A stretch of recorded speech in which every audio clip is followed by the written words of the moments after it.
Chapter 1230.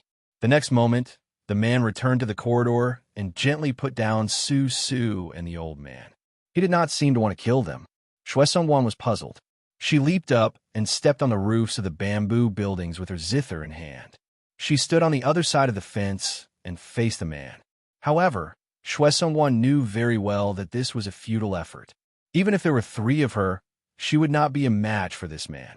Even if the blacksmith who had once forged a sword for the Sword Emperor of West Shu was here, it would be meaningless to join forces with the dwarf senior who was pretending to be dead and was known as the master of the 36 barbarian streams. The majestic man glanced at the old man who was curled up on the ground. He smiled and said, "Senior Mengu, don't you think it's a bit outrageous to pretend to be a grandson in front of a junior like me?" The dwarf old man closed his eyes and muttered, "Whoever is better at martial arts is the grandpa. Just treat me as a grandson who is already dead. Don't bother about me." Hu Yin Swan, who had been infuriated by the blind zither player, stepped on the roof and rushed over. He jumped up high and was about to attack when a man calmly said, "Shu Huer, stop." Hu Yin Swan stretched out his hand and grabbed the eaves, hanging in the air. His entire body was covered in a thick stench of blood and hostility. However, after the man spoke, he obediently retracted his saber and gently landed on the beauty's back. He squatted down and sulked. The man looked at the female zither player and spread his hands. "Wake him up. I have something to say." Shui Songwan hesitated for a moment. She walked forward and gently woke Su Su up. Su Su, who was still in a daze, finally understood the situation. He stood up and stood in front of Shui Songwan to protect her. He said in a trembling voice, "If you want to kill me, do it to me. It has nothing to do with her." The dwarf old man, who was playing dead on the ground, could not help but roll his eyes. It was really embarrassing to be such a brat's follower. If it were not for Zhao Dingxiu, that old bastard, begging him, he would not have been willing to get involved in this mess. Back then, he had almost pulled out the tendons of that man-cat and skinned him. He really did not want to have anything to do with the experts of the Central Plains anymore. What's more, this bullshit crown prince of Shishu was also a disappointment. How was he worthy of serving and risking his life? He was timid and short-sighted. All he knew was to wander around and pretend to be a hero. He didn't do any proper work and just muddled along. Shishu might as well not have such a crown prince who returned to his hometown in glory from Beimang. Then, Su Su asked a question that made Hu Yin's face twitch. "Who are you?" The man was stunned for a moment before he chuckled and said, "Chunji Bao." Su Su was so scared that he took a step back. His legs were weak. Fortunately, Shui Songwan supported him, so he did not collapse on the ground. He was the villain too from the Great War of Spring and Autumn. He was the white-clothed soldier Immortal mentioned by the current emperor. He was Gu Jintang's descendant, Liu Baiji's predecessor, the Minister of War of the Liang dynasty. He was now the king of Shu. Chun Jibao turned to look at the foot of the mountain and said indifferently, "The reason why I didn't kill you, Su Su, is because I want to do business with Zhao Dingxiu. This business was originally done with you by Bailiang, but after I was conferred the title of king of Shishu, I cut off the connection between you two. Bailiang is now at most sending you some money secretly. Don't even think about passing through the Shu border. Since Bailiang broke the promise first, you can't be blamed for breaking the promise later. Moreover, your life is in my hands. This old man Zhao would not hesitate to do this business if he was here." Su Su gathered his courage and asked, "You mean to say that you want us to abandon Su Fengnian and start a rebellion in Nanzhao according to your wishes?" Speaking until here, Su Su sneered and said, "Bah, it's true that my martial arts are not good, but I'm not an ungrateful person." The dwarf old man whose life was hanging by a thread was so angry that he jumped up and gave this idiot a slap. Then, he continued to lie on the ground with his limbs in the air. He did not forget to say angrily, "If you want to die, then die. Don't implicate your grandpa Mengu." Chun Jibao chuckled and said, "Ungrateful." Su Su did not know where his courage came from. He straightened his neck and said with a red face, "I don't like Su Fengnian, and I don't like people like you even more." Chun Jibao did not argue with him. He said to himself, "In this world, There are differences between public and private affairs. Just like these Miao people sheltering you, the crown prince of a fallen country, because they were indebted to this old man Zhao for not killing them. This is an eye for an eye. Thinking about it, before they die, they still owe you Su Su. Chun Jibao ordered, Chuhuer, go and kill them. Kill them all. Huyan Swan carried his knife and left. Soon, the Miao stockade village was filled with cries and blood splattered everywhere. Chun Jibao did not look at Su Su, who was gritting his teeth. He asked, as long as you say to stop, I can make them stop. Su Su was in a dilemma. He closed his eyes and did not dare to look at the Miao people who were drinking with him yesterday. Now, they were lying in a pool of blood. The young and strong Miao people in the stockade were almost all dead. Next would be the defenseless women and the elderly. Su Su turned his head and looked at Xue Songwan in a daze. He asked helplessly, would the headmaster agree? The blind female zither player wanted to say something, but stopped. Su Su lowered his head and said sadly, yes, as long as we can restore the country, the headmaster will definitely agree. Chun Jibao said calmly, I promise you, in the future, you can call yourself a king in other places except for Shishu. Su Su sobbed. What does this have to do with me? I have never thought about restoring the country. I have never thought about those unreachable dynasties. Chun Jibao laughed. Unreachable? Because of your mistake, another 37 Miao people have died, and the number of deaths will continue to increase. If you, Su Su, are a useless person who does not care about great kindness and righteousness, then you don't even care about small kindness and righteousness. Su Su raised his head and roared, stop. Chun Jibao smiled and was indifferent. Su Su rushed to Chun Jibao with red eyes. He raised his fist and punched. I asked you to stop. Did you hear me? Without Chun Jibao making a move, Su Su flew out and was caught in Xue Songwan's arms. Chun Jibao raised his arm, and the killing in the village stopped. Chun Jibao narrowed his eyes and looked into the distance. He said sarcastically, if I said that Zhao Dingxiu found me a month ago and wanted to abandon Bailiang and form an alliance with me, would you believe me? Su Su, with blood seeping out of the corner of his mouth, said in a daze, impossible, impossible. Chun Jibao did not look at Su Su. He looked at Xue Songwan. Go and tell Zhao Dingxiu that I agree. Shishu will give you 30,000 soldiers and horses in half a year. Within a year, you can either eat up Nanzhao and then sit down to talk, or be eaten by me. Xue Songwan was expressionless and nodded. She helped Su Su away from the beauty seat.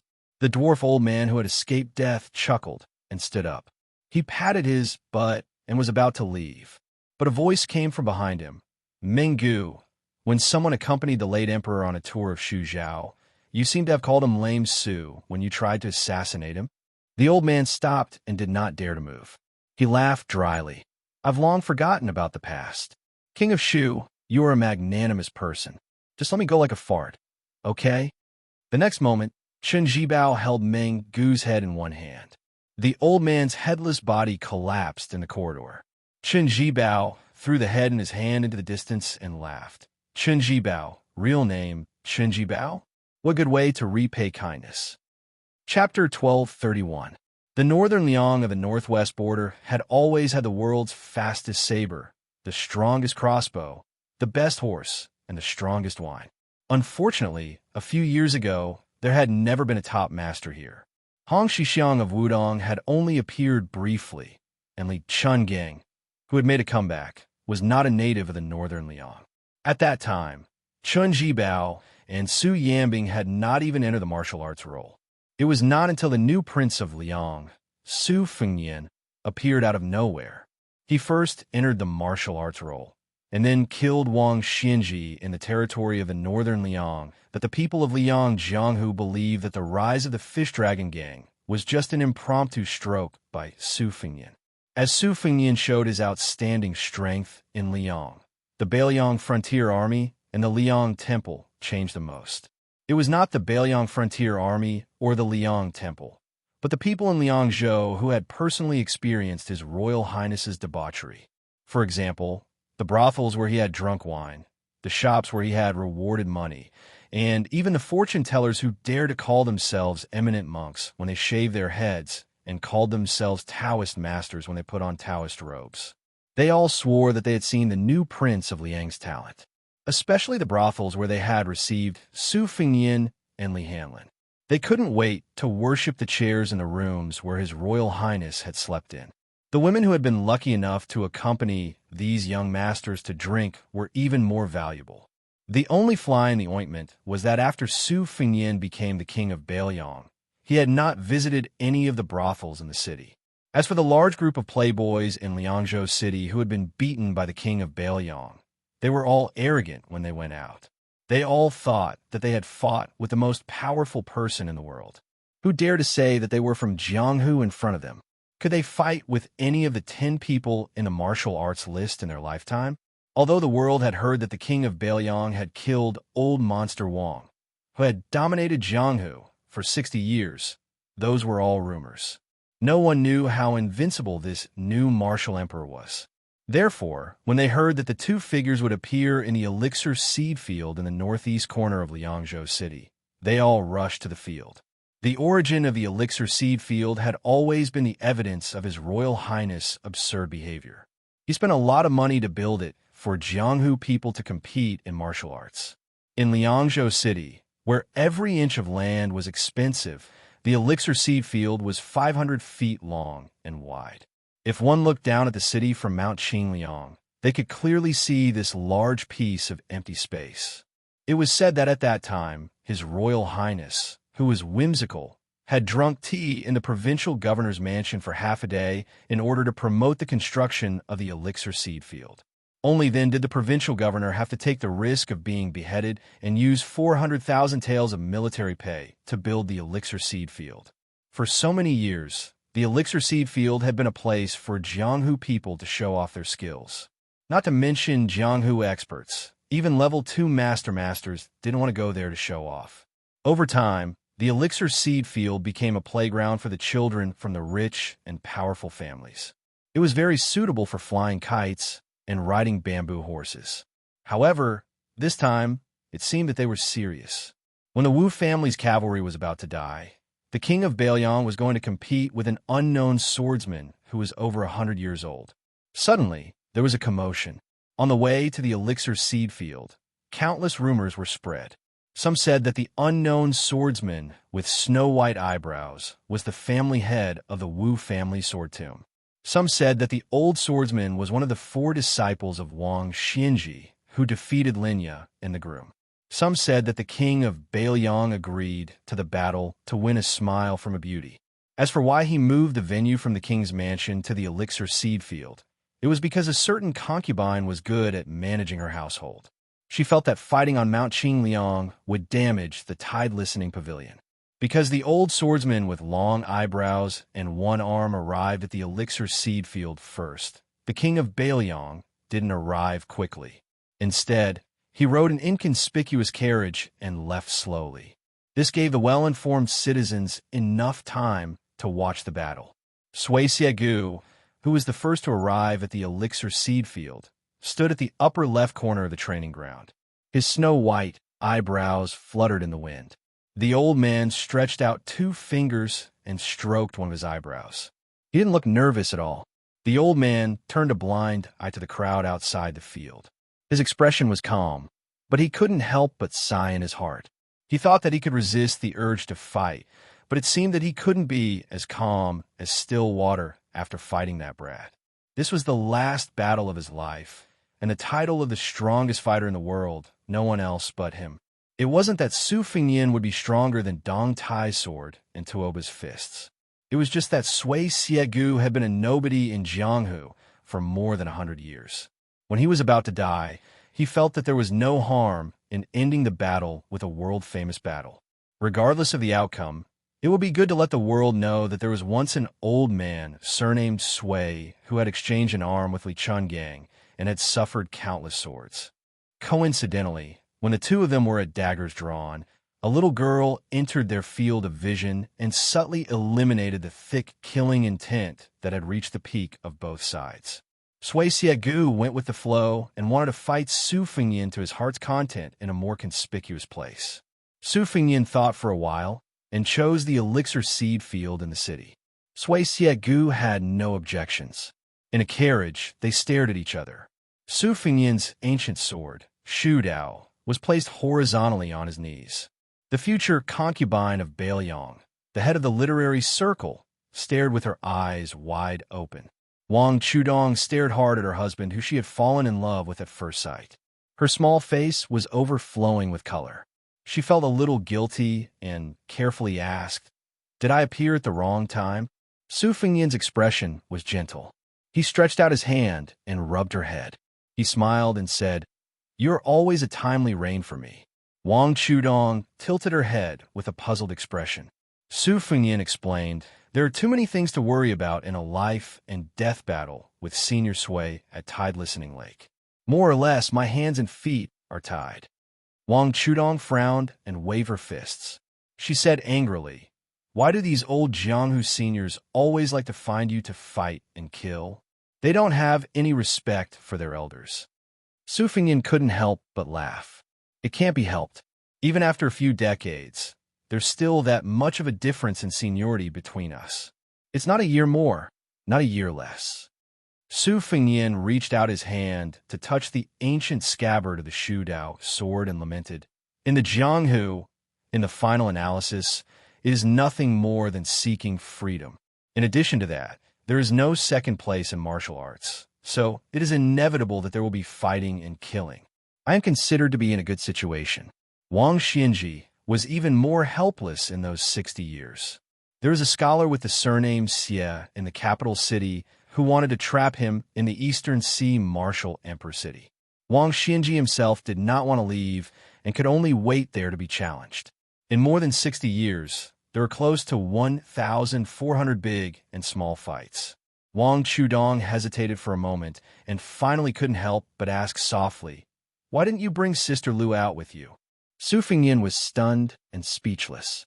He seemed to have never had this thought.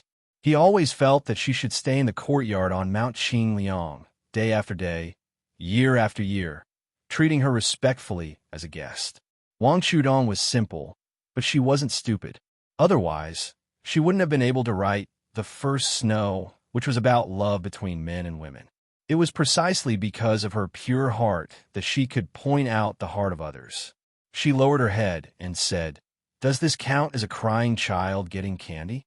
Sister Lu is more sensible than me, so it's easy for you to forget her.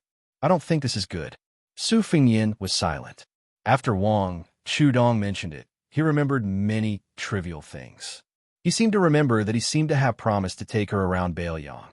If there was a chance, he would play a few rounds of chess with her. He would take her to the mountain to knock 108 bells. Most of these promises were unintentional at the time. After she married Bailiang, she became famous in Wutangan. She was decisive in dealing with family matters. Su Fengyin unconsciously regarded Lu Qingyin as a woman who could work with him to achieve great things. He had already quietly regarded her as a virtuous wife who would never complain. As for Lu Qingyin, after she died, she was indeed smooth and slick in dealing with people. It was probably just as Wang Chudong said. Lu Qingyin was a woman who didn't cry. Su Fengyin was a bit absent-minded. For some reason, he thought of the first time he met Lu Qingyin at the Spring God Lake. She was very warm, slightly utilitarian and worldly. Perhaps because of this, Su Fengyin didn't care much about her. What he cared about was even less than the cat-holding woman who chose to stay in Shangyin Academy. Su Fengyin chuckled and said, "If I can withstand the Northern Mang cavalry's advance south, then the things I promised her, I will do them all." In the Bailiang Palace on Mount Qingliang, there was a private courtyard. The inner hall was dark. A young woman who was prophesied by a fortune-teller before she married Su Fengyin, a match made in heaven, quietly lit a green lamp. This was the second time she lit the lamp wick. The first time, it was Wang Xinji who died. This time, it was Xianxia Valley who started the fight. The name of the lamp in exchange for a life. My life in exchange for his. Chapter 1232. Autumn had arrived in the north and south of the Great River. Cicadas in autumn were hanging on the trees, making their final screeches. Their noise was truly annoying. Spring was high on the branches. Autumn was low on the branches. The word worry rose and fell and filled one's heart. In the late autumn of the first year of Xianfu, the smoke of war once again rose in the Central Plains, causing many old people who had experienced the war of the spring and autumn period to tremble with fear, especially the Guangling Road, whose territory was second only to the southern border. The flames of war continued without any signs of extinguishing. In the history of Liang officials, Dechu became Westchu, Divine Phoenix City was renamed Dingding City, and now those historians had even thought of a new wording. Westchu was changed to later Chu. Even if the Liang imperial court, which had become the rightful ruler of the world, did not start the war unsuccessfully, they still did not think that this group of ghosts, who should have gone with the wind along with the spring and autumn period, could really achieve great things. In fact, as long as the second pillar after Su Xiao, Gu Jiantang, did not change his position and did not withdraw from the northern border to the south, it meant that the situation was still in the hands of the imperial court. The woman whose real name was Xianxia did not leave the city with her uncle. She was currently sitting quietly in this enormous home.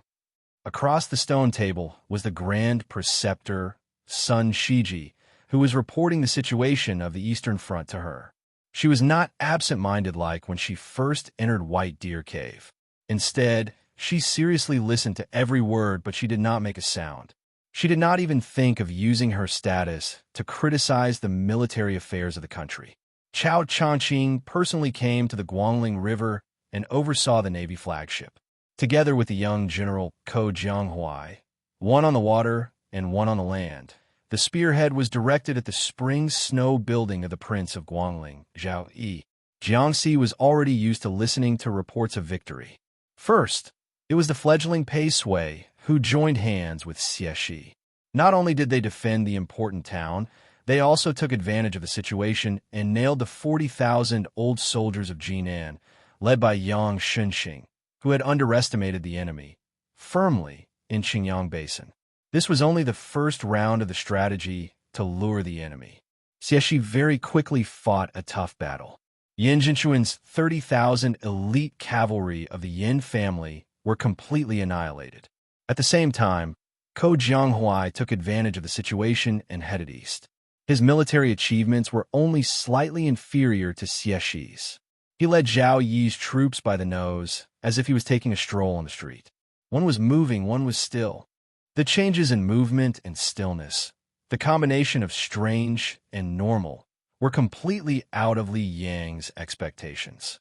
According to what the old Grand Tutor had just said, Ko Jianghuai's method of dividing the troops was like an extension of his arm.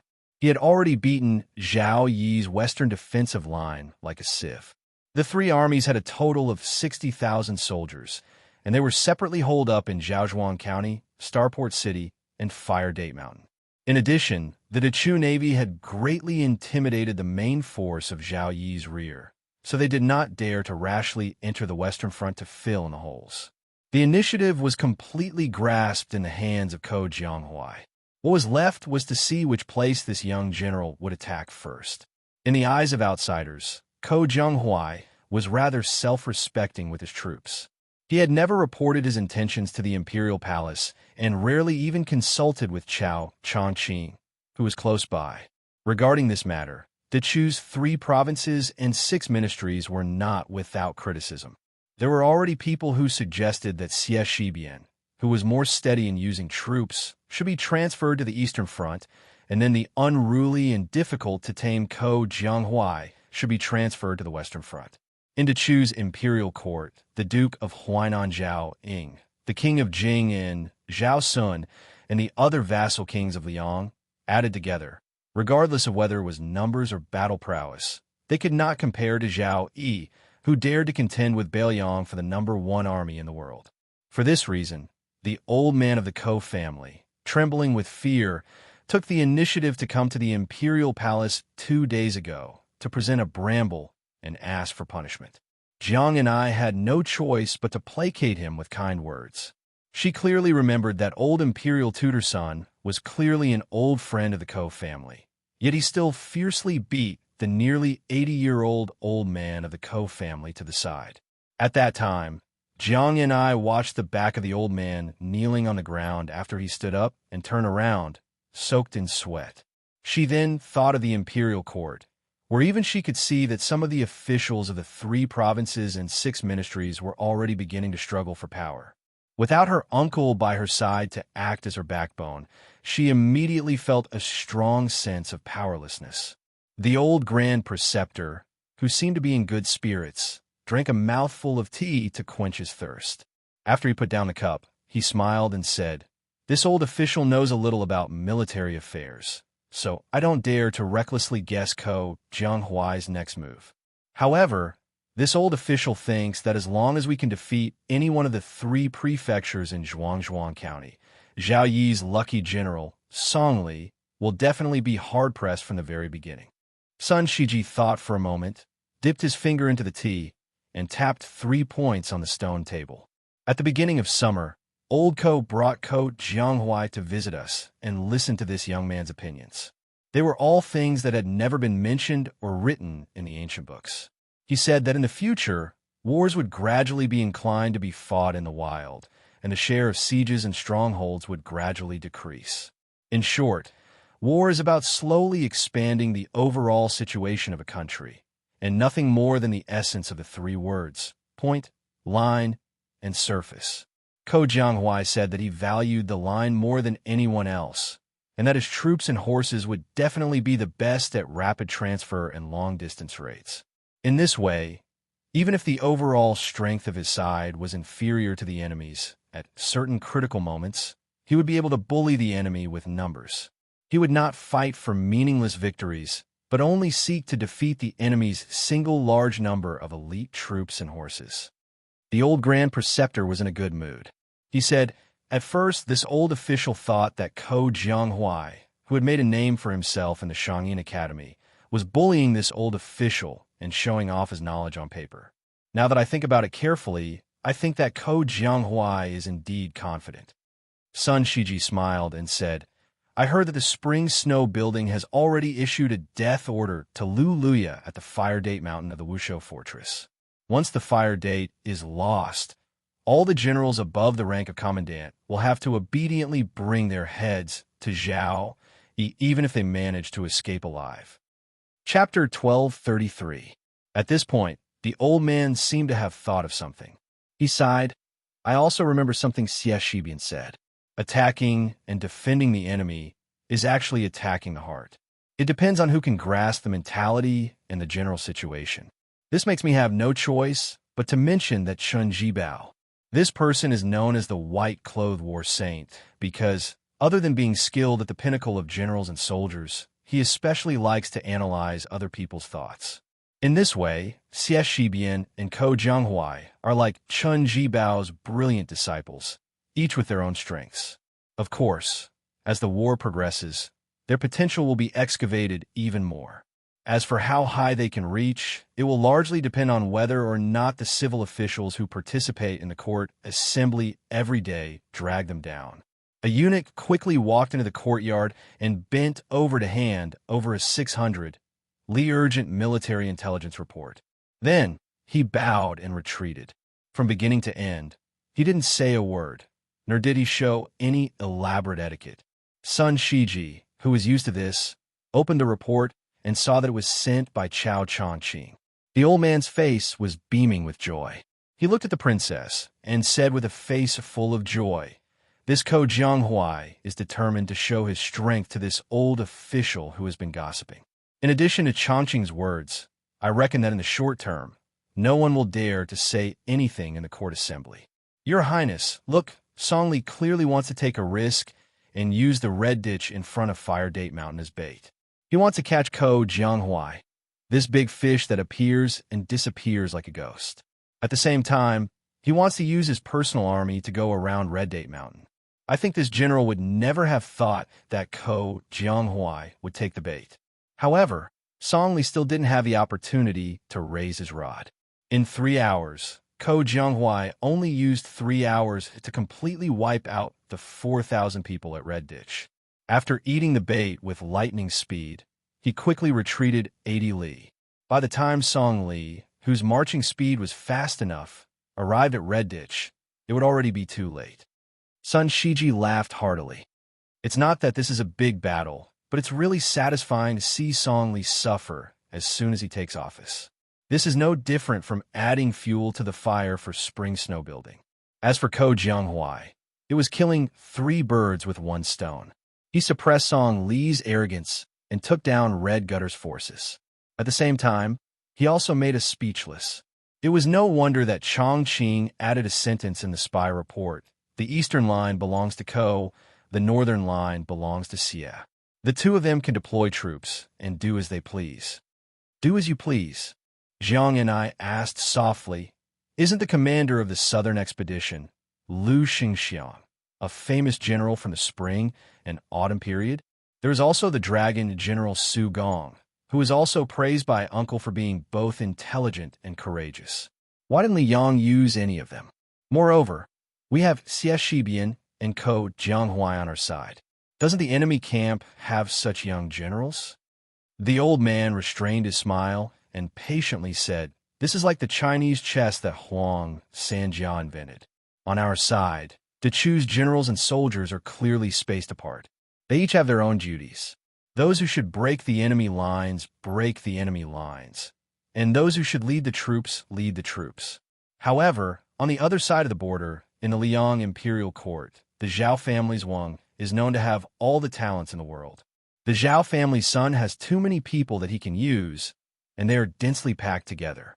For example, Lu Xingxiang is at the border, but in front of him, there are Yang Xinxing and Yin Jinchuan, and then there are the veteran generals from the spring and autumn period. It's not his turn to be the vanguard. As for that Su Gong, his position in the Liang imperial court is even lower than Lu Xingxiang's. He's not an official from the capital, nor is he a veteran general.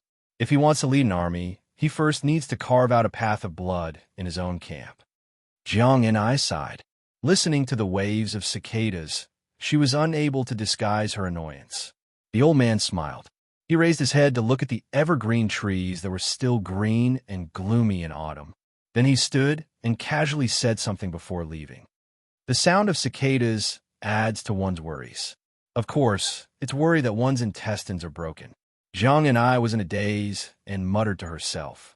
She didn't want to admit that compared to the home she was in, the only home in the world that could compare to the imperial palace in Great and City, she would often think of that small house on the mountain that belonged to her alone. The summer was hot and the winter was cold. The hard little bed, the mended window, and always silently looked at each other with the tattered quilt of her fellow sufferers.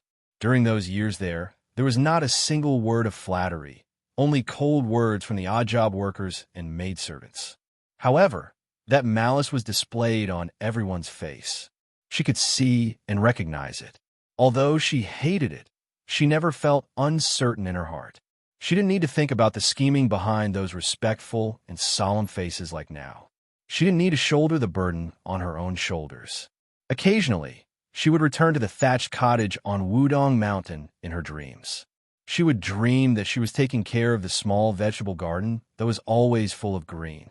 She would dream that she was squatting in the vegetable garden and carefully counting the harvest with her fingers. After she was able to fly on the sword, she had seen too many spectacular scenes in the world. However, these scenes were forgotten after she saw them. Many years ago, at this time, a sloppy young man was holding a branch and fiercely slapping a mournful tree. He turned his head to a young girl and said with a mischievous smile, I know. What the hell do you know? Little Mudman, do you know? At this time, Jiang and I subconsciously blurted out, just like in the past. What the hell do I know? At that time, the young man held his belly with one hand and pointed at her with the other hand with the branch. He smiled and said, Little Mudman, you know me? If I can't find a wife in the future, you can make up the number. Attend a Shanghai Book Fair signing in the afternoon of the 18th of this month. Location, Shanghai Exhibition Center, number 1000 in Middle Road, Shanghai. Chapter 1234. Qixins stood by the window and looked at the beautiful woman who was sitting cross-legged and discussing Tao with infatuated eyes. In the chaos of war, the country's misfortune led to the rise of learning. The Xianxia Academy temporarily accepted many scholars who had fled from the Guangling Path across the river. The number of Xianxia scholars immediately reached close to 10,000, and for the first time, the number of Xianxia scholars broke through 600. This number was even more exaggerated than when the academy was at its peak in the Great Qin and Great Feng dynasties. In this time of war, the academy was like a pure land in the human world. There are no sounds of war, and the teachers still taught, and the students listened. Right now, teacher Jishang in the room by the window was one of the most popular scholars in the academy in recent years. Every time he taught the study of rhythm, rhyme, and rhythm, the room would be packed with people, regardless of whether it was winter or summer. If there were no seats in the room, they could just stand outside the window.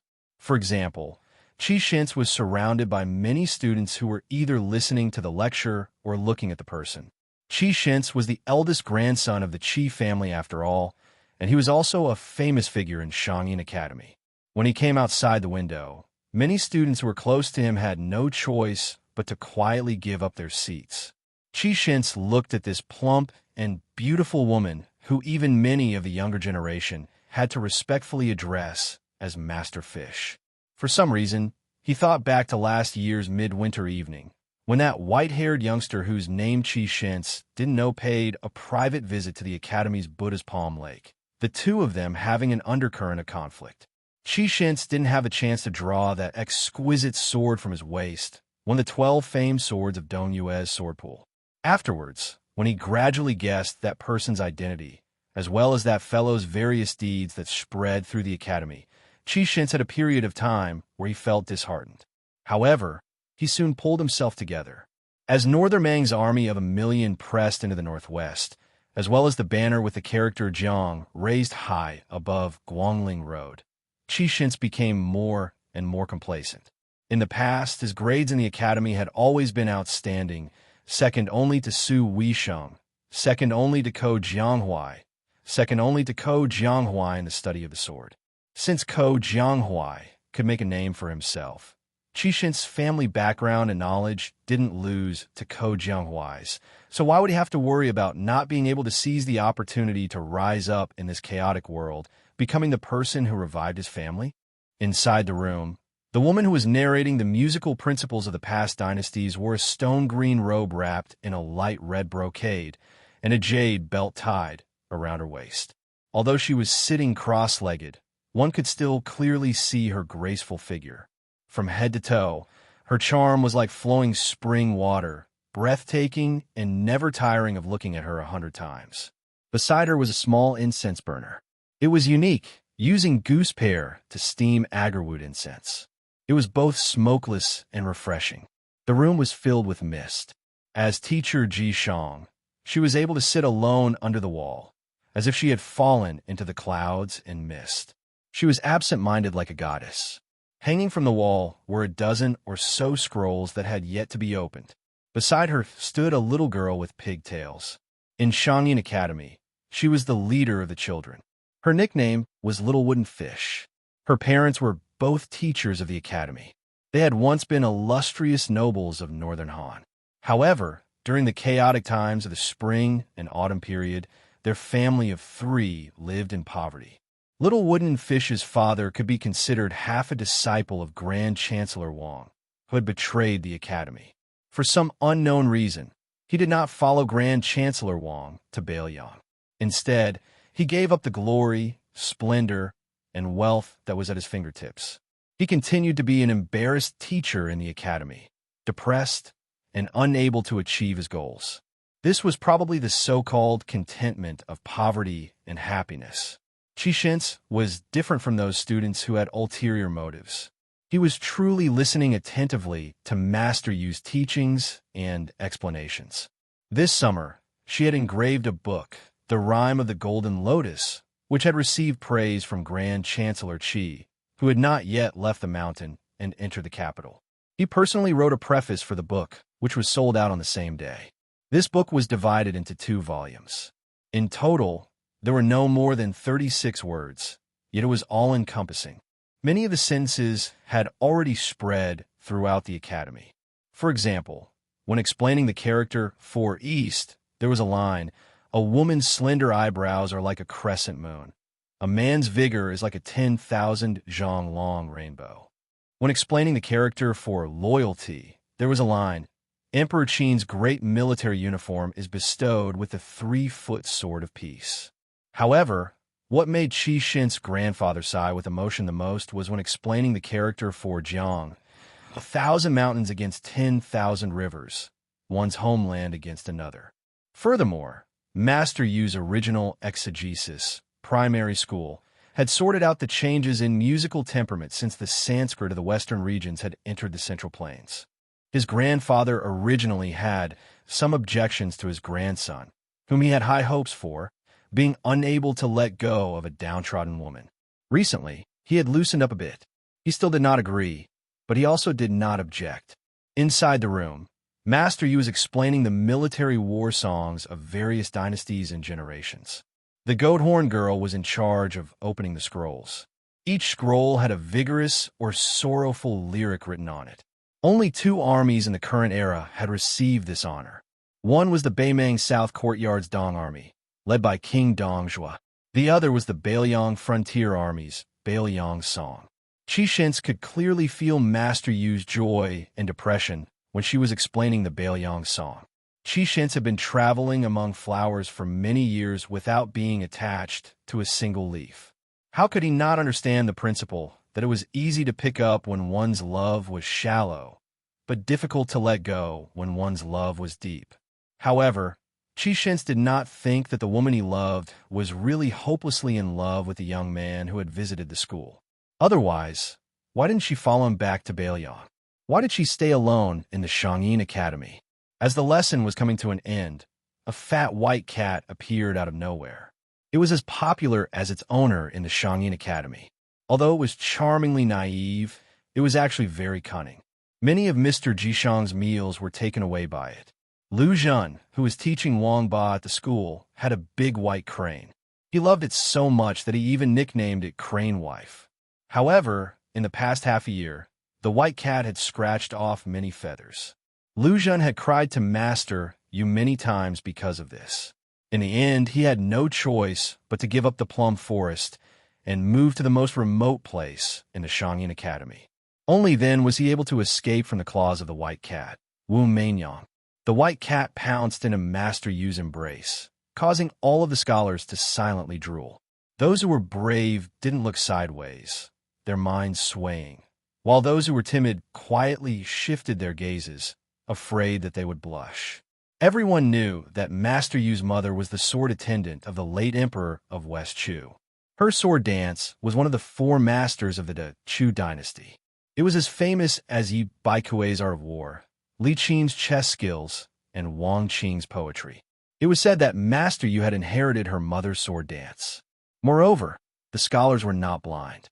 They all knew that Master Yu was not only knowledgeable, but also that her chest, which he had been deliberately hiding and suppressing, was even more impressive. If they could see her sword dance, it would be worth it even if they lost 10 years of their life. When the lesson ended, whether they were sitting in the room or standing outside the window, the scholars, including Qi Shin's, all bowed respectfully.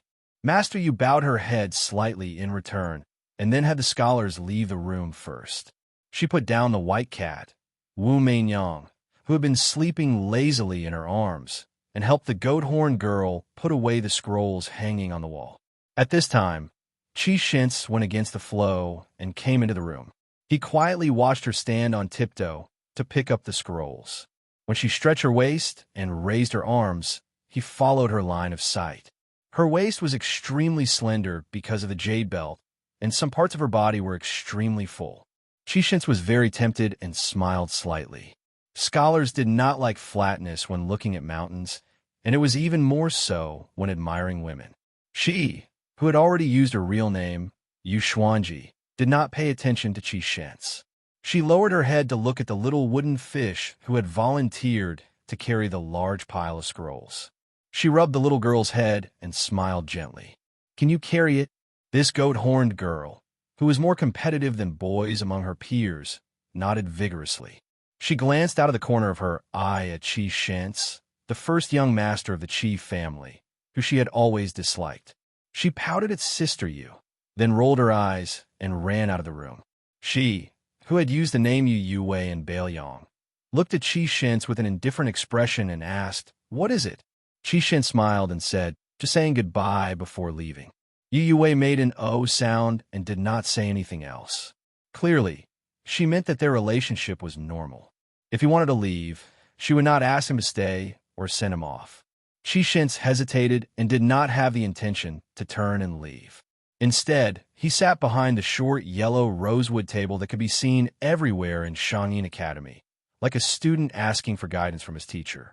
It was undeniable that this future patriarch of the Qi family was romantic and elegant. It was rumored that many attractive female teachers in the academy had fallen in love with him, not to mention those young women who were in the prime of their youth. Every time Xianxia went out, there would be many women who used their connections to get close to him. Xianxia sat upright and still. He raised his head to look at Master Yu, who was standing, and asked softly, "Master Yu, do you think I should go find my good friend Ko Jianghua to ask for wine or go study at the capital Imperial College?" Yu Wei frowned and said, "You should ask that grandfather of yours who did not follow the great exodus to West Chu, not me." Xianxia smiled playfully. "West Chu? Shouldn't it be to Chu?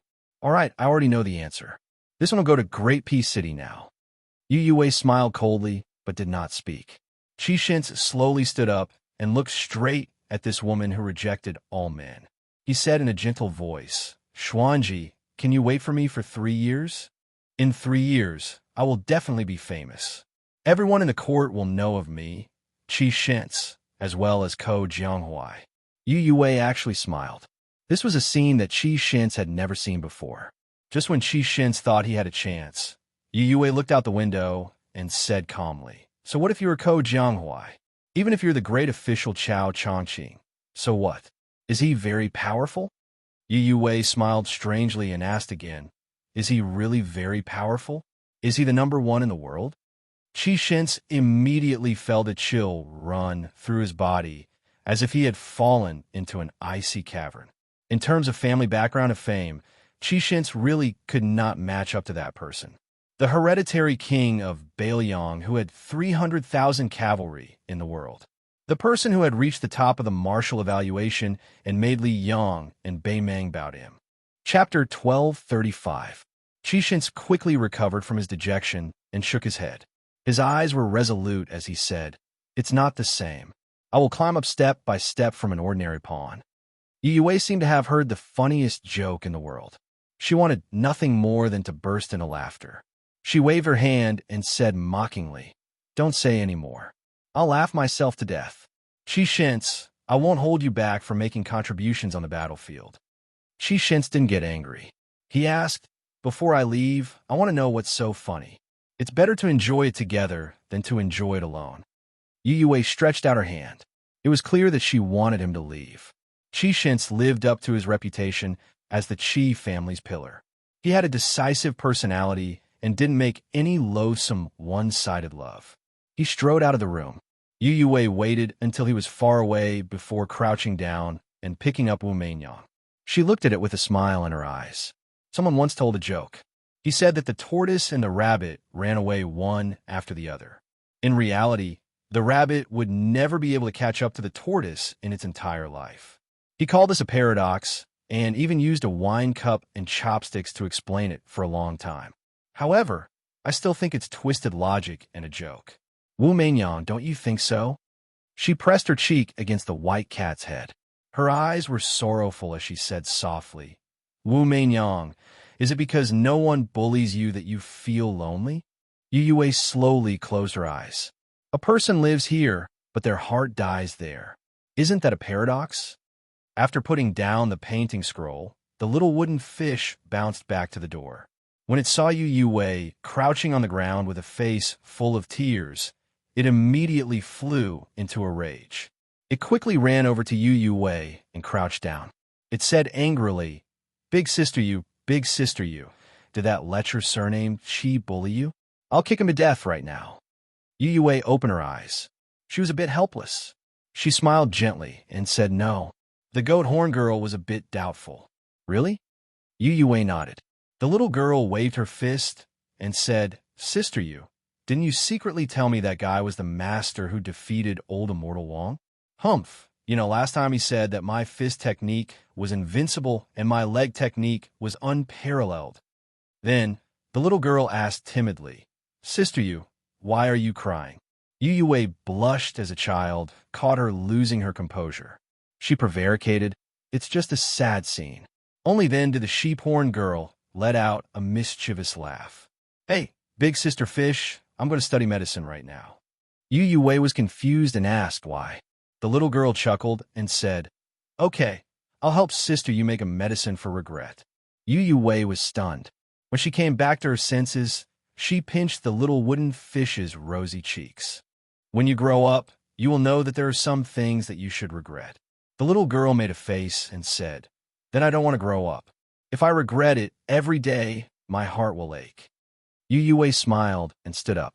Holding the big white cat in one hand and the little wooden fish in the other, she walked out the house. On the way back, they passed by the Buddha's palm lake. The little wooden fish couldn't help but click her tongue. The snowman that the white-hair brother made last time was really, really big. For some reason, the goat horn girl inadvertently raised her head to look at Big Sister Fish. She lowered her head as if she was looking at her own chest. Then, her appearance was probably the delicate and alluring that the lechers often talked about. The little girl gasped. She understood. That guy who had once freeloaded at her house must have molested Sister Yu there. While the goat horn girl defended Sister Yu, she was also curious. It seemed that Sister Yu wasn't angry. Instead, she was happy. She still didn't understand the love and hatred between adults. The little girl, who was the head of the household at a young age, sighed and said to herself, Sure enough, the name of the medicine for regret is forget each other in Jianghu, and the root of the illness is can't help each other in need. Chapter 1236. North of Beimang in Orange State, south of Xia State, there was a famous Dunhuang city. The number one devil of Beimang, Luo Yang, used to be the lord of half of the city. With Luo Yang's betrayal of Beimang and the wrath of the empress, Luo Yang killed her way through the encirclement and entered Liyang territory. Since then, she had completely disappeared from Beimang. However, this was like adding oil to the fire for Dunhuang City, especially when the military god, Tuoba, was ordered by Her Majesty to sweep through the rear and eliminate all the unruly grassland forces. Although Helian Weiwu, the head of Xia State, had always turned a blind eye to Dunhuang City and did not have much ill feelings towards it, and Murong Baoding, the head of Orange State, had always been regarded as the backer of Dunhuang City. However, this great turmoil that swept through Beimang's North Court still affected Dunhuang City more or less. Many unruly grassland lords were forced to leave their territories to avoid Tuoba, causing them to wreak havoc like a swarm of locusts. Fortunately, the new general, Su Pong, was in charge of the army in Dunhuang City. There were also Yuan Duan, Duanmu Chongyang, and the others who held real power in Dunhuang City.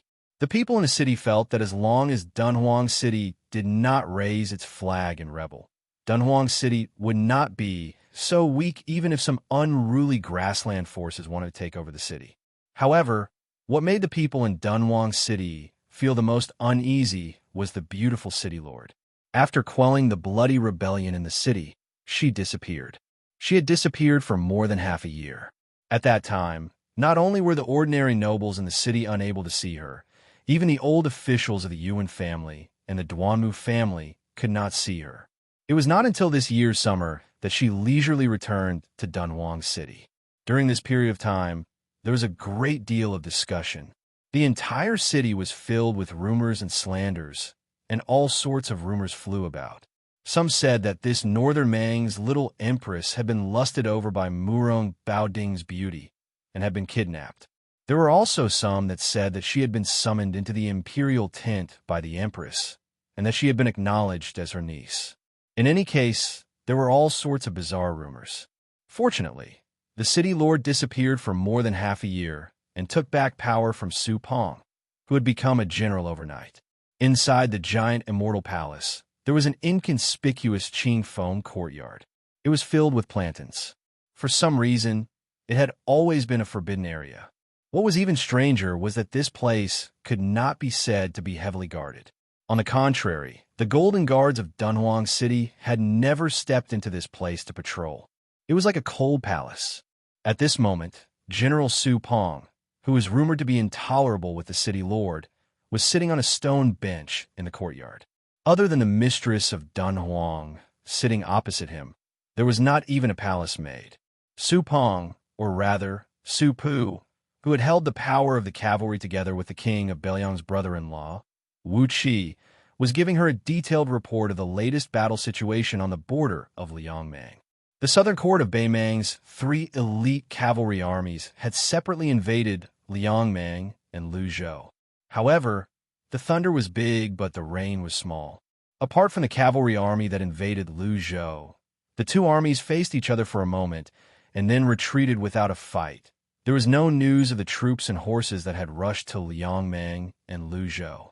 No matter how hard the spies in Dunhuang City tried to dig up secret information, they could not obtain the slightest bit of information. It should be known that the #1 spy in Dunhuang City had already contacted an important figure in the southern court who was second only to the Imperial Edict of Peace, but he still returned without any results. Su Pu did not believe that this was some bullshit general who did not obey orders. Either this was a last-minute plot by Fatty Dong, or this was an established policy that the Imperial Edict of Peace had long planned. Regardless of which it was, Su Pu felt a sense of suffocation as if a storm was coming. If he was a general of the Beiliang Frontier Army, he could remain calm and collected. However, he was now an outsider in Dunhuang City in the hinterland of Beimang, who could only watch the fire burning across the river. It was inevitable that his chest would be filled with depression.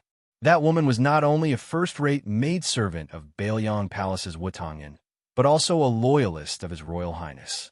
She was also the lord of Dunhuang City and a top assassin in Beimang. When Sweet Potato heard the vanguard cavalry retreat without a fight, he said softly, "Uncle Su, the great general had painstakingly built Liangzhou and Yuzhou for 20 years when he was alive.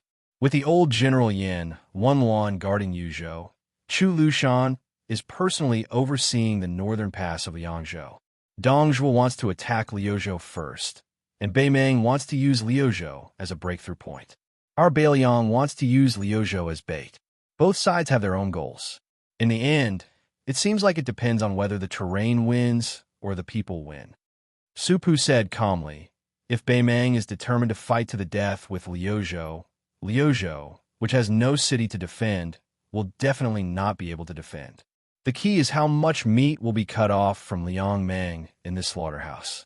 In my opinion, even if Beimang loses 150,000 elites in Liuzhou, as long as Beiliang loses 50,000, as long as we cross this boundary, even if we lose just one more soldier, then Beiliang will have already lost this battle.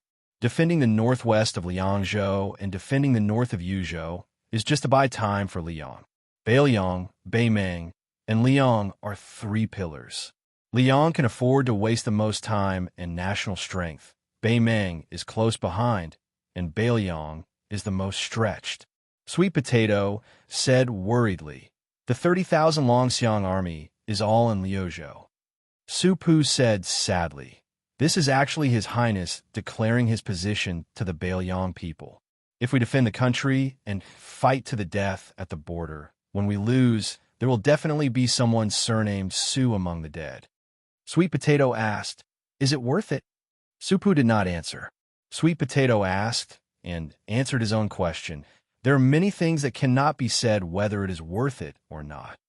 Sweet Potato suddenly asked, "Uncle Su, how is that little eunuch Dong shows martial talent?" Su Pu smiled and said, "His talent is average, but his roots are pure. On the path of martial arts, it is not said that only those with extraordinary talent can achieve good results. Moreover, the secret manual that the city lord selected does not care about innate talent.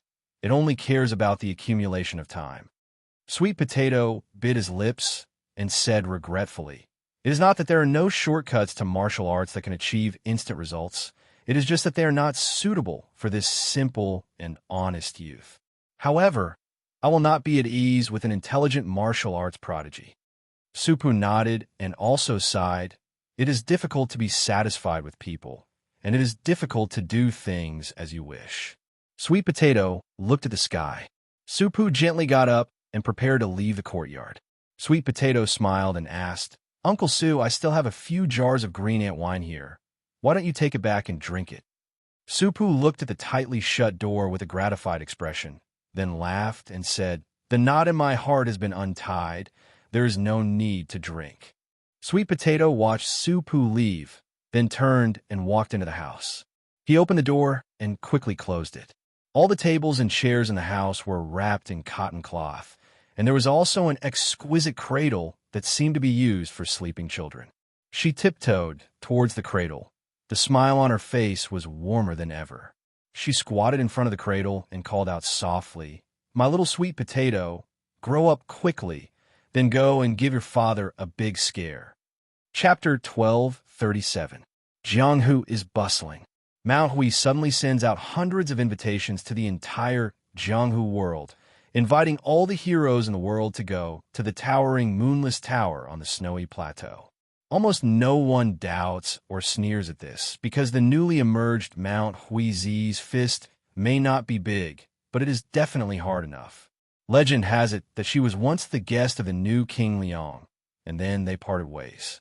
She intercepted Wang Xianxia on the Yangtze River, which is an undeniable feat. Her life was hanging by a thread, but it was a blessing in disguise. She is already a real celestial state.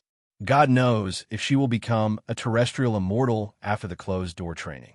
There were even busybodies who added fuel to the fire, saying that when Crown Prince Zhao Zhuan was casually touring the south, there was also a secret and wonderful story between him and this purple-robed woman. Mount Hui, which is already full of visitors, is now climbing the mountain. Some experienced Jianghu old foxes start to count which gangs and sect have arrived. For example, the little immortal Wuxia of the Qingyang Palace of Mount Qingsheng is staying at the Mount Hui abode. Also, the master of the Quicksnow Mountain Villa, Weiqi Liangfu, brings his beloved daughter Yuqi Nyochuan, who is entering Jianghu for the first time. The leader of the new Dao Zhuangtai in the northern Liaoxi also swaggers up the mountain. Lin Hongyuan, the young palace master of the southern border Dragon Palace, appears as magnificent as before.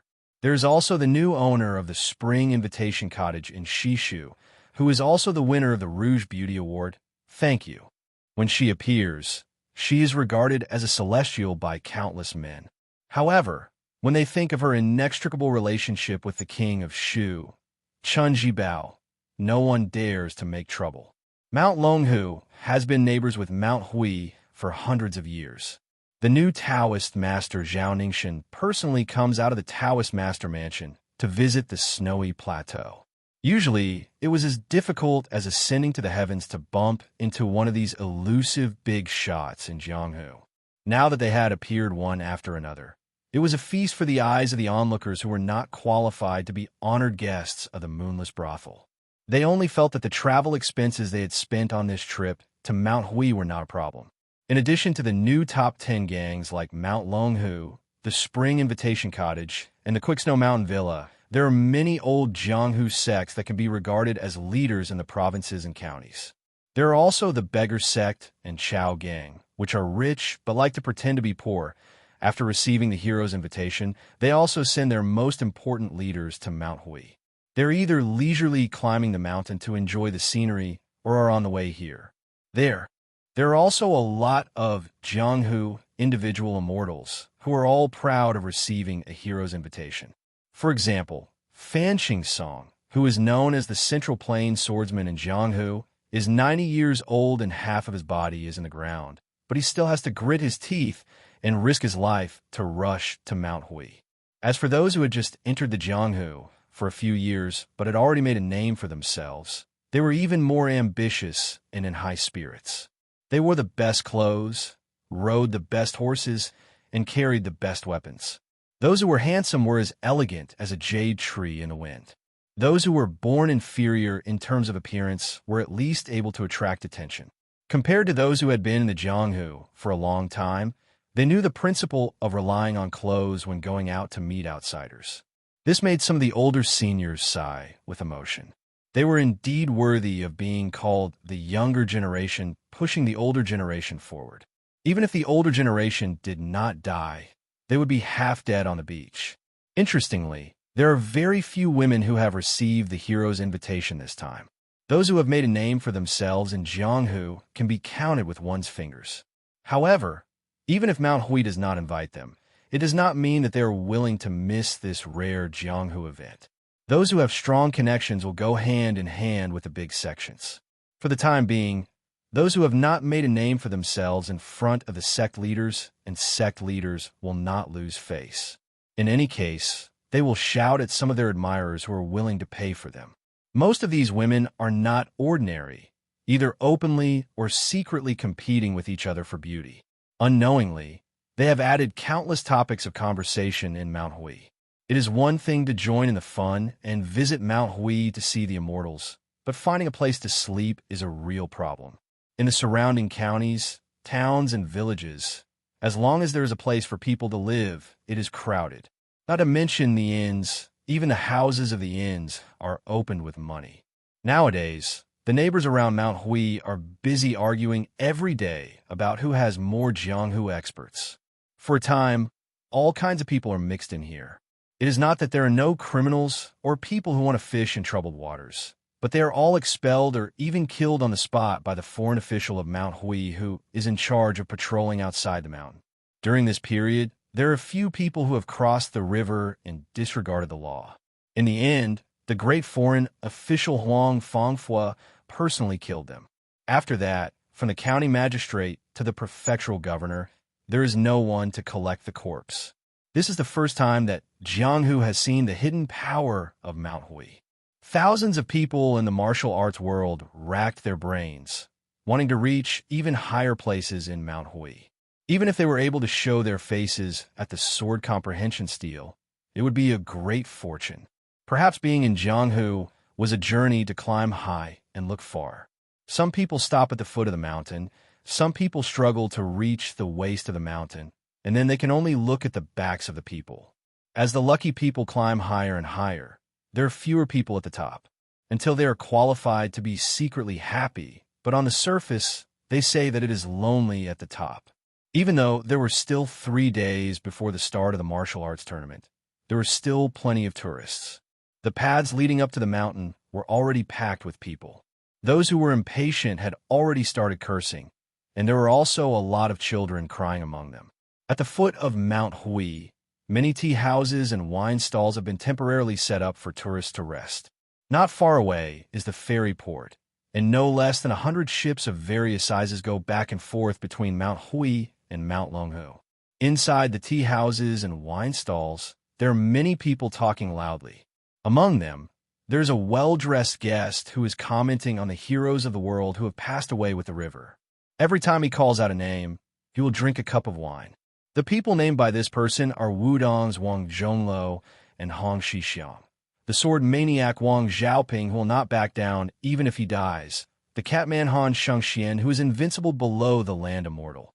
The dragon tree monk of the two Zen temples. The Dongyue sword pool Song Yinqing. The black-clothed sick tiger Yang Tai Sui. The Shishu blacksmith Jian Jihuang. The spring invitation cottage Xiaolingzhen. The pair of grandfather and grandson, Xianyuan Dandan and Xianyuan Jingxiang. The pair of Taoist masters from Mount Longhu, of course, the old god of sword Li Chungang, and the most important Wang Xianji. In the end, Liu Baijia also has a lot of regrets. Sword Fairy Tang, she who is expected to become the land immortal of sword, had to give away her sword after becoming the Minister of War. At the next table, a young child with delicate features is snuggling in the warm embrace of his graceful mother. His father is full of smiles, drinking slowly. There is an ancient long sword overflowing with sword chi on the table. Judging from his demeanor, he is definitely not a common person of the Jianghu. The child's voice is clear and sweet. He looks at the man who is full of the smell of alcohol and talks about heroes and asks curiously, May I ask, uncle, after the death of Wang Xianji in Martial Emperor City, is that king of Baoyang really the most powerful person in the world? My elders said that after he fought with Wang Xianji, his realm is destined to drop greatly. Now, can he still defeat the Beimang military god Tuoba? The child's words carry no harm and are not annoying. Chapter 1238. The man who had just finished a cup of wine wiped his mouth and laughed. Just as he was about to pour more wine to drink, he lifted the jug and found that there was not a single drop left. Just as the man was about to ask the shopkeeper for new wine, the child's father stretched out a finger and gently patted the neck of the unopened wine jug on his table. The wine jug leisurely spun around and landed right in front of the man. This method of delivering wine was not mysterious, but this unknown swordsman's ingenuity lay in his control of strength. After the wine jug touched the table, it was as if it had taken root and did not move at all. This level of proficiency was definitely at the second level of the master realm. The man did not hold back. After nodding his head, he poured himself a bowl of wine and drank it all. He said, "Young hero, I, Wang Bopo, am not someone who speaks without thinking. I will only say what I know. Let's not talk about whether the king of Baoyang's realm fell or rose. I only know that after the battle between him and Wang Xianji, the current head of the Wu family sword tomb came out of the mountain and went to the border of Yuzhou with his sword. He used his 14th sword, but he still could not stop the young king of Baoyang. Now, another senior swordsman who has never appeared in Jianghu has gone to Yangzhou. I guess there will be another great battle." The child waved his hand. "I am not a young hero, at least not now. My father said that I must wait until I am 20 years old before I can roam Jianghu alone. My mother has given me more than 10 famous nicknames. Unfortunately, they're like the money I get every year. I can only save them. Sigh, why is it so hard to grow up?" All the men and women in the tavern burst into laughter. They were amused by the child's naivety. The woman knocked on her son's head. The swordsman's eyes were gentle and filled with love and pride. This was the feeling that every father would have when looking at their child. The child continued, "I really admire the king of Baoyang. One day, I will become his disciple and learn from him." The man couldn't help but tease, "Then you'll have to see if that old man will accept you as his disciple." The child was stunned for a moment. He patted his chest and said, "Dad said that I have extraordinary talent. I'm a martial arts prodigy that's hard to come by in 100 years. Even if I was born 60 years earlier, I could still spar with Taoist Master Chi of Mount Longhu next door. If the king of Baoyang doesn't accept me as his disciple, then it's really... Mother, what's that phrase again?" The woman said softly, "Casting pearls before swine." The hall was filled with laughter again.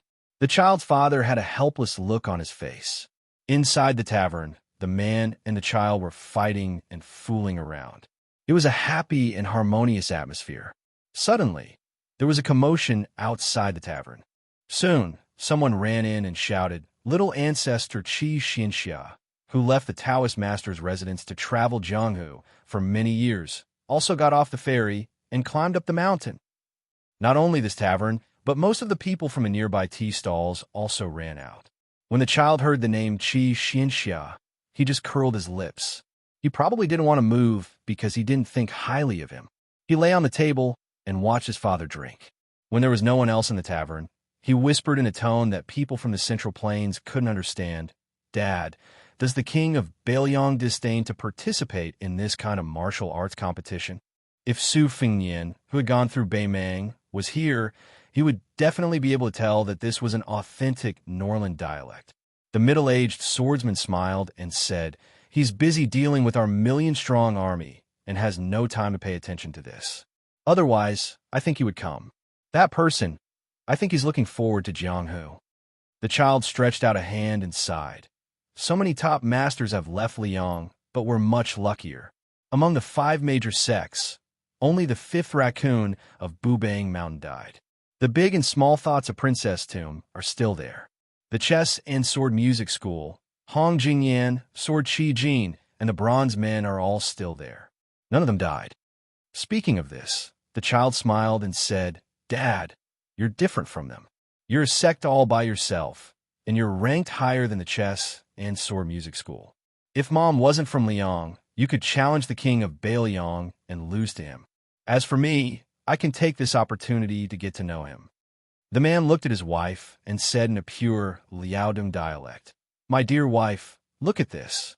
Our daughter hasn't grown up yet, but she's already helping an outsider. What will happen in the future?" The man's originally warm smile suddenly bloomed with a monstrous aura.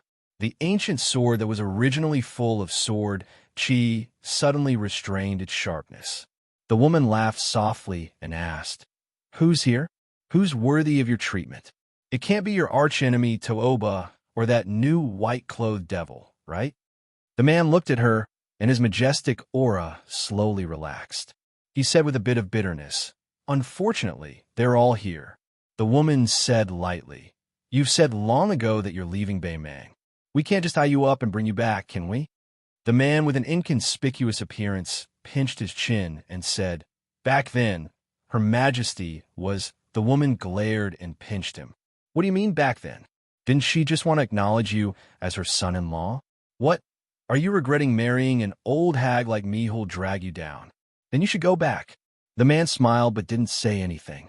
At this time, anything he said would be wrong. The more he said, the more mistakes he would make.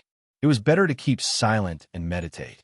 The infatuated men in the world, regardless of their status, mostly believed that liking a woman was wrong and hoped that they would never change their mistakes. The child asked, "Dad, you're not a swordsman. Why do you always like to carry a sword? You always didn't tell me the reason before. Can you tell me? If Mom blames you, I'll teach her a lesson for you. In any case, you're the third son and I'm the eldest. There's always something to subdue someone else." The man carefully glanced at his wife. Seeing that she didn't move, he laughed softly and said, "Your mother, when she was young, she only admired that green-clothed, sword-wielding knight-errant. Dad has a lot of skills, but your mother doesn't like them. Later, I can only carry a sword to pretend. Wife, how many years have I carried sword?" The woman reached out and held her husband's big hand. She said gently, "How many years have you carried a sword depends on how old the child is." The man couldn't help but sigh. That's right. Outside the wine shop, a short, middle-aged man with long arms like an ape glanced at the wine shop. He hesitated for a moment and continued to climb the mountain. He was inconspicuous in the crowd. He, whose surname was Tooba, chose Mount Hui for the first time in his life to enter the Liang dynasty because Wang Xinji didn't wait for him, and Su Fengyin was already waiting for him at the border of Liangmang. Then, the snow plateau where heroes gathered became his first choice. After this person climbed the mountain, 3 new guests came to the wine shop. One was in white, one was in red, and there was a burly man with a bag on his back. They sat across the table from the family of 3. The man who didn't practice the sword but carried a sword with an even more shocking sword, aura smiled. He didn't look at the handsome man in white. Instead, he looked at the man with the bag on his back and asked, "Deng Mao, the loser of the loser. Why? Do you want to bully me because you have helpers?" Deng Mao said with a cold face, "Don't you also have 3 people?" The man was stunned by this very cold joke. "You're as shameless as you used to be." Then he ignored Deng Mao, who had a broken spear in his bag, and turned to look at the woman in white and the woman in red. "Luo Yang, you destroyed that divine weapon in the icy plains of the extreme north and ruined the battle between Tooba and Wang Xinji. Why didn't he cause you any trouble when he brushed past you?" The master of Zhulu Mountain in white looked indifferent. She poured herself a cup of wine and didn't say anything. The child suddenly broke the silence and said with a smile, "You're Luo Yang, right? Among the men in the world, I only admire the king of Baliang, my future master. Among the women, I only admire you. Why aren't you 2 together? I can call you master and mistress together in the future." Luo Yang laughed and raised her head to drink the wine in the cup. Chapter 1239. Like a bolt of purple lightning, a streak of purple suddenly fell from the top of the plateau onto the ferry. Countless mountaineers were shocked. Xinyuan Qingfeng, who had come out of seclusion, stood on the ferry and looked at a yellow dragon warship under the command of the Qingzhou Navy. An armored officer stood at the bow of the towering ship. Swords and halberds were everywhere on the ship, giving off a different aura than the local Qingzhou soldiers. As the ship approached, the people of Jianghu who had better eyesight all saw a flag with an unexpected word written on it: Su. After recognizing the flag that was fluttering in the northwest of the dynasty, the relatively unfamiliar sabers on the waists of the armored soldiers were on the verge of being called Cold Saber. Xianyuan Qingfeng narrowed her long and narrow eyes. Her mood was far more complicated than her tranquil expression. She didn't care at all about the Bailiang officer standing at the bow of the ship, Hong Yu, who had once been the second guest of Mount Hui after Huang Fangfua. Although he was a martial artist of Jianghu, he was proficient in the art of war, especially cavalry warfare. Later on, he followed that person to Bailiang and didn't hesitate to bear the infamy of being a slave of two surnames, hoping to make a name for himself on the battlefield. However, after joining the Bailiang army, he never made a name for himself. Xianyuan Qingfeng originally thought that Hong Yu would be depressed, but unexpectedly, a secret letter arrived on the plateau. The letter said that before the martial arts convention began, Yozhou's new valiant cavalry commandant Hong Yu would lead 100 elites to escort over 90 large chests as a gift to Moonless Pavilion to congratulate Xianyuan Qingfeng on her glorious ascension to the position of Martial Arts Alliance Chief. The letter even used the teasing words, unifying Jianghu. Xianyuan Qingfeng sneered and muttered to herself, "You're clearly about to die, but I don't see you speaking so nicely." Inside the large chests on the ship were the treasured secret manuals of Mount Qingliang's Tide Listening Pavilion's armory. Moreover, they were all first-rate rare books. Xianyuan Qingfeng looked at the rolling river before her. The great river flows east and never returns. Do you want to scatter your wealth and never return? Back then, when I was facing a great calamity, I had to leave you for the sake of Mount Huey's business and my father's dying wish. At that time, you were just an ant in the eyes of the top 10 on the martial arts ranking, but you still didn't hide or retreat. Now that you've become the world's #1 and have 300,000 cavalrymen under Bailiang, you're just facing a Bei Meng, and you're starting to make arrangements for your death? Xianyuan Qingfeng, who was in seclusion cultivating the heavenly Tao, suddenly felt a wave of anger. Deep down, she had actually always regarded him as her goal. The two of them were different from almost all the other martial arts experts in Mount Liang and Bei Meng. They hadn't been practicing martial arts for long, and their talents couldn't be said to be rare. They had only managed to reach the peak of Jianghu step by step by relying on opportunities earned by risking their lives over and over again.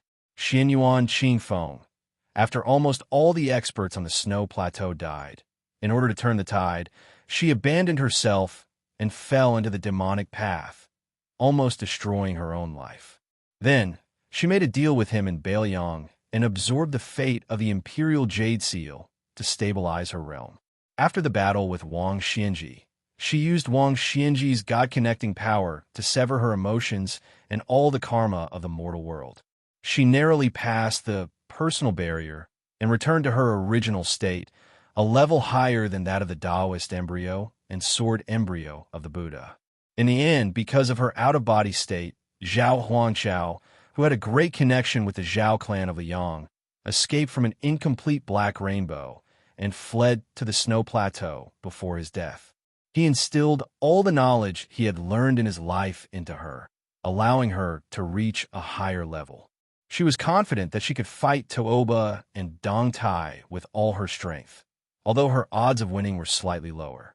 However, she wasn't even 30 years old yet, and her realm was advancing at a tremendous pace. What martial god of Bei Meng? What peach blossom sword god? Sooner or later, she would trample them under her feet and turn them into stepping stones for the terrestrial deva, Xianyuan Qingfeng.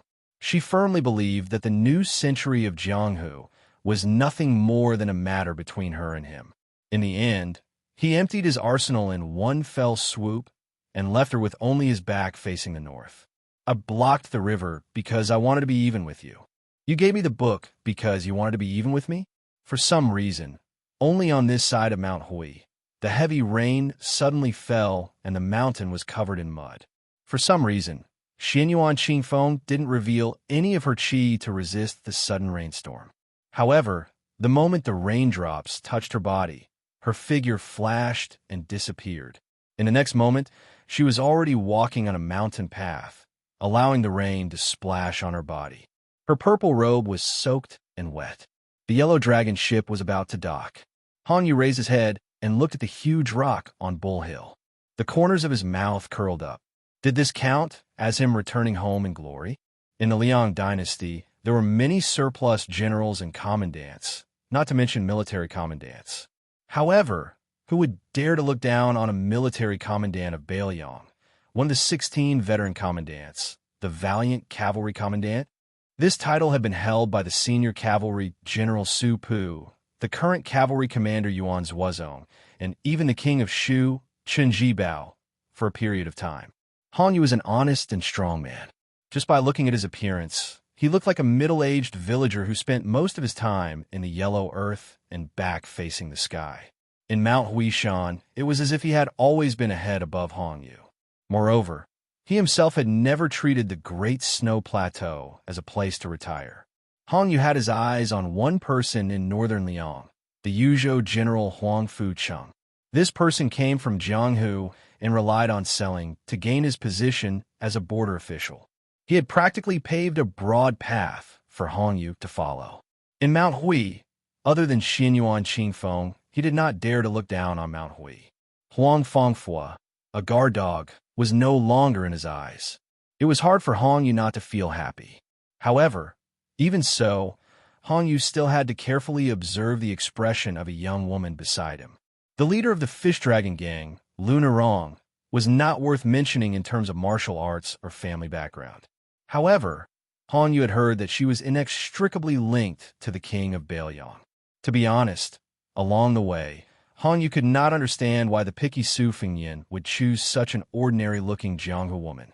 After Chen Jibao entered Shu, he had at least supported a beauty named Xia. If he placed such a pretty girl beside him, she would at least be pleasing to the eye. Then what was the king of Bailiang after? Han Yu was puzzled. Could it be that the Jianghu people in Bailiang were just teasing Jianghu people? As a bystander, Han Yu did not understand. As a participant, Luna Rong did not understand either. The status that she and the Fish Dragon Gang had today was like an autumn dream, untimely and untimely. Luna Rong raised her head and looked at Mount Hui. On a mountain peak, she could only see the eaves of the tall buildings on the mountain. The woman in purple from before was like a bolt of purple lightning descending to the world. What a grand style! Luna Rong admired such a woman from the bottom of her heart. She felt that if Xianyuan Qingfeng, who had relied on himself to ascend the throne of the Wulin Alliance, could travel Jianghu with that person, it would be a good match. For no reason, Luna Rong thought of the trip out of the fortress. She did not know why, but she had forgotten the ups and downs of the battles all these years. However, she clearly remembered the well water in the small fortress and the comical scene of that person squatting at the mouth of the well and haggling with the water peddler. Luna Rong withdrew her gaze and looked at the turbid river flowing east. Occasionally, a few fish would jump out of the river and fall back into the river. She did not know whether they were returning home or leaving. When the junk ship reached the shore, the ship slowly bumped into the dock. Luna Rong, who was slightly swaying, muttered to herself, "If you left the court and did not become the king of Bailiang, how comfortable would it be to be just a Jianghu person?" Chapter 1240. That year, the smoke of war was everywhere, but it did not burn such an inconspicuous town. It was not a place that the military would fight for. Although it was Jiangnan, there was not much fertile land. According to a few businessmen who had traveled extensively, there was a disaster north of the Guangling River. But to the people of the small town who lived in a corner, it was good to be a frog at the bottom of the well. The sky was always only as big as the mouth of the well. Peace was a blessing, and contentment was happiness. Today, the small town was in a continuous autumn rain. Looking from the entrance of a restaurant, there were pedestrians with hurried footsteps holding umbrellas as they walked across the Bluestone Bridge. Business was slow, and there was no need to serve customers. The waiter of the restaurant sat idly at the entrance, waiting for the woman he admired to come closer. She said that she would follow her friend to the rouge shop next to the restaurant to choose because her friend was about to get married. She was going to marry into a good family and was a scholar with scholarly honors. The waiter sighed, feeling a little bitter in his heart. The speaker did not mean it, but the listener meant it. She did not care about glory and wealth, or else she would not have taken a fancy to a cripple like him. But for better or for worse, he was a man who still had some sense of responsibility. He always wanted to let the woman he liked live a good life. Although she was not from a noble family in town, she was a well-known good person. Her family was well off, and she did not have to worry about food and clothing. She had a good temperament, and her needlework was 1 in 100. Everyone said that whoever married her was a blessing accumulated from several lifetimes, but she had taken a fancy to him. Because of this, her playmates who grew up with her were so angry that they almost broke off their friendship with her. While they fought for justice for her, they could not do without some strange words. For example, she had met a bad man and was blinded by lard. These were all said directly in front of him and her. At that time, she looked at him, her slender little hands shyly twisting the corner of her clothes, her eyes full of apology. Fortunately, he was thick-skinned and could still hold back his laughter. But how could his heart not be filled with guilt? Someone patted him on the shoulder, and he turned his head to look. The guy who could be considered familiar with him sat down beside him and asked with a silly smile, "Brother one, what are you thinking about?" He could be considered to be in the same boat as this kid, but this kid's situation was even worse. He had just moved to the town with his mother last year, and he couldn't even read 10 words from a book when it was spread open. Even if he fought, he wouldn't be of much use. Every day, he would be toyed with by those street ruffians who bullied strangers. It was so miserable that even after buying a new pair of boots with great difficulty, they would be stepped on until they became tattered. He couldn't be a scholar or a fighter. Fortunately, his mother still had some savings and had bought a cloth shop. His days were still bearable, and as long as he endured, he could still survive. He lived close to this guy and was probably the only local who did not add fuel to the fire. Over time, the two of them became so-called friends. He only knew that this kid's surname was Wang and that his father had yet to return from a long trip. He smiled and looked at the raindrops strung together along the eaves. He asked, "Bamboo, have you heard a saying? Although the rain is wide, it does not moisten the rootless grass." That person was stunned, shook his head, and laughed. "Brother one, I didn't know that you were a scholar." "What do you mean, is there a story?" The shop assistant surnamed one laughed and said, "I heard it from someone else, so I didn't understand." At that time, I was too embarrassed to ask him, so I pretended that I understood. If I knew, I would have asked him. The young man nicknamed Bamboo was puzzled. "Brother one, you have a scholar buddy?" The shop assistant rubbed his chin and said with a smile, "He's not some bullshit scholar, he just can't beat me." So he blindly showed off these things. The young man was happy. Then this person is really not good. He can't even beat brother one. And he's not a scholar. Isn't he the same as me? The shop assistant rolled his eyes at him, but did not say anything. Bamboo was a young man who could not control his mouth. He was afraid of the people of Jianghu, afraid of the banditry and Jianghu aura of those people. But he also looked forward to Jianghu. He liked to hang out in taverns and tea houses all day long, listening to those who called themselves Jianghu people brag. Now, he was talking to the shop assistant surnamed, "What about the grand martial arts event that happened once in 100 years?"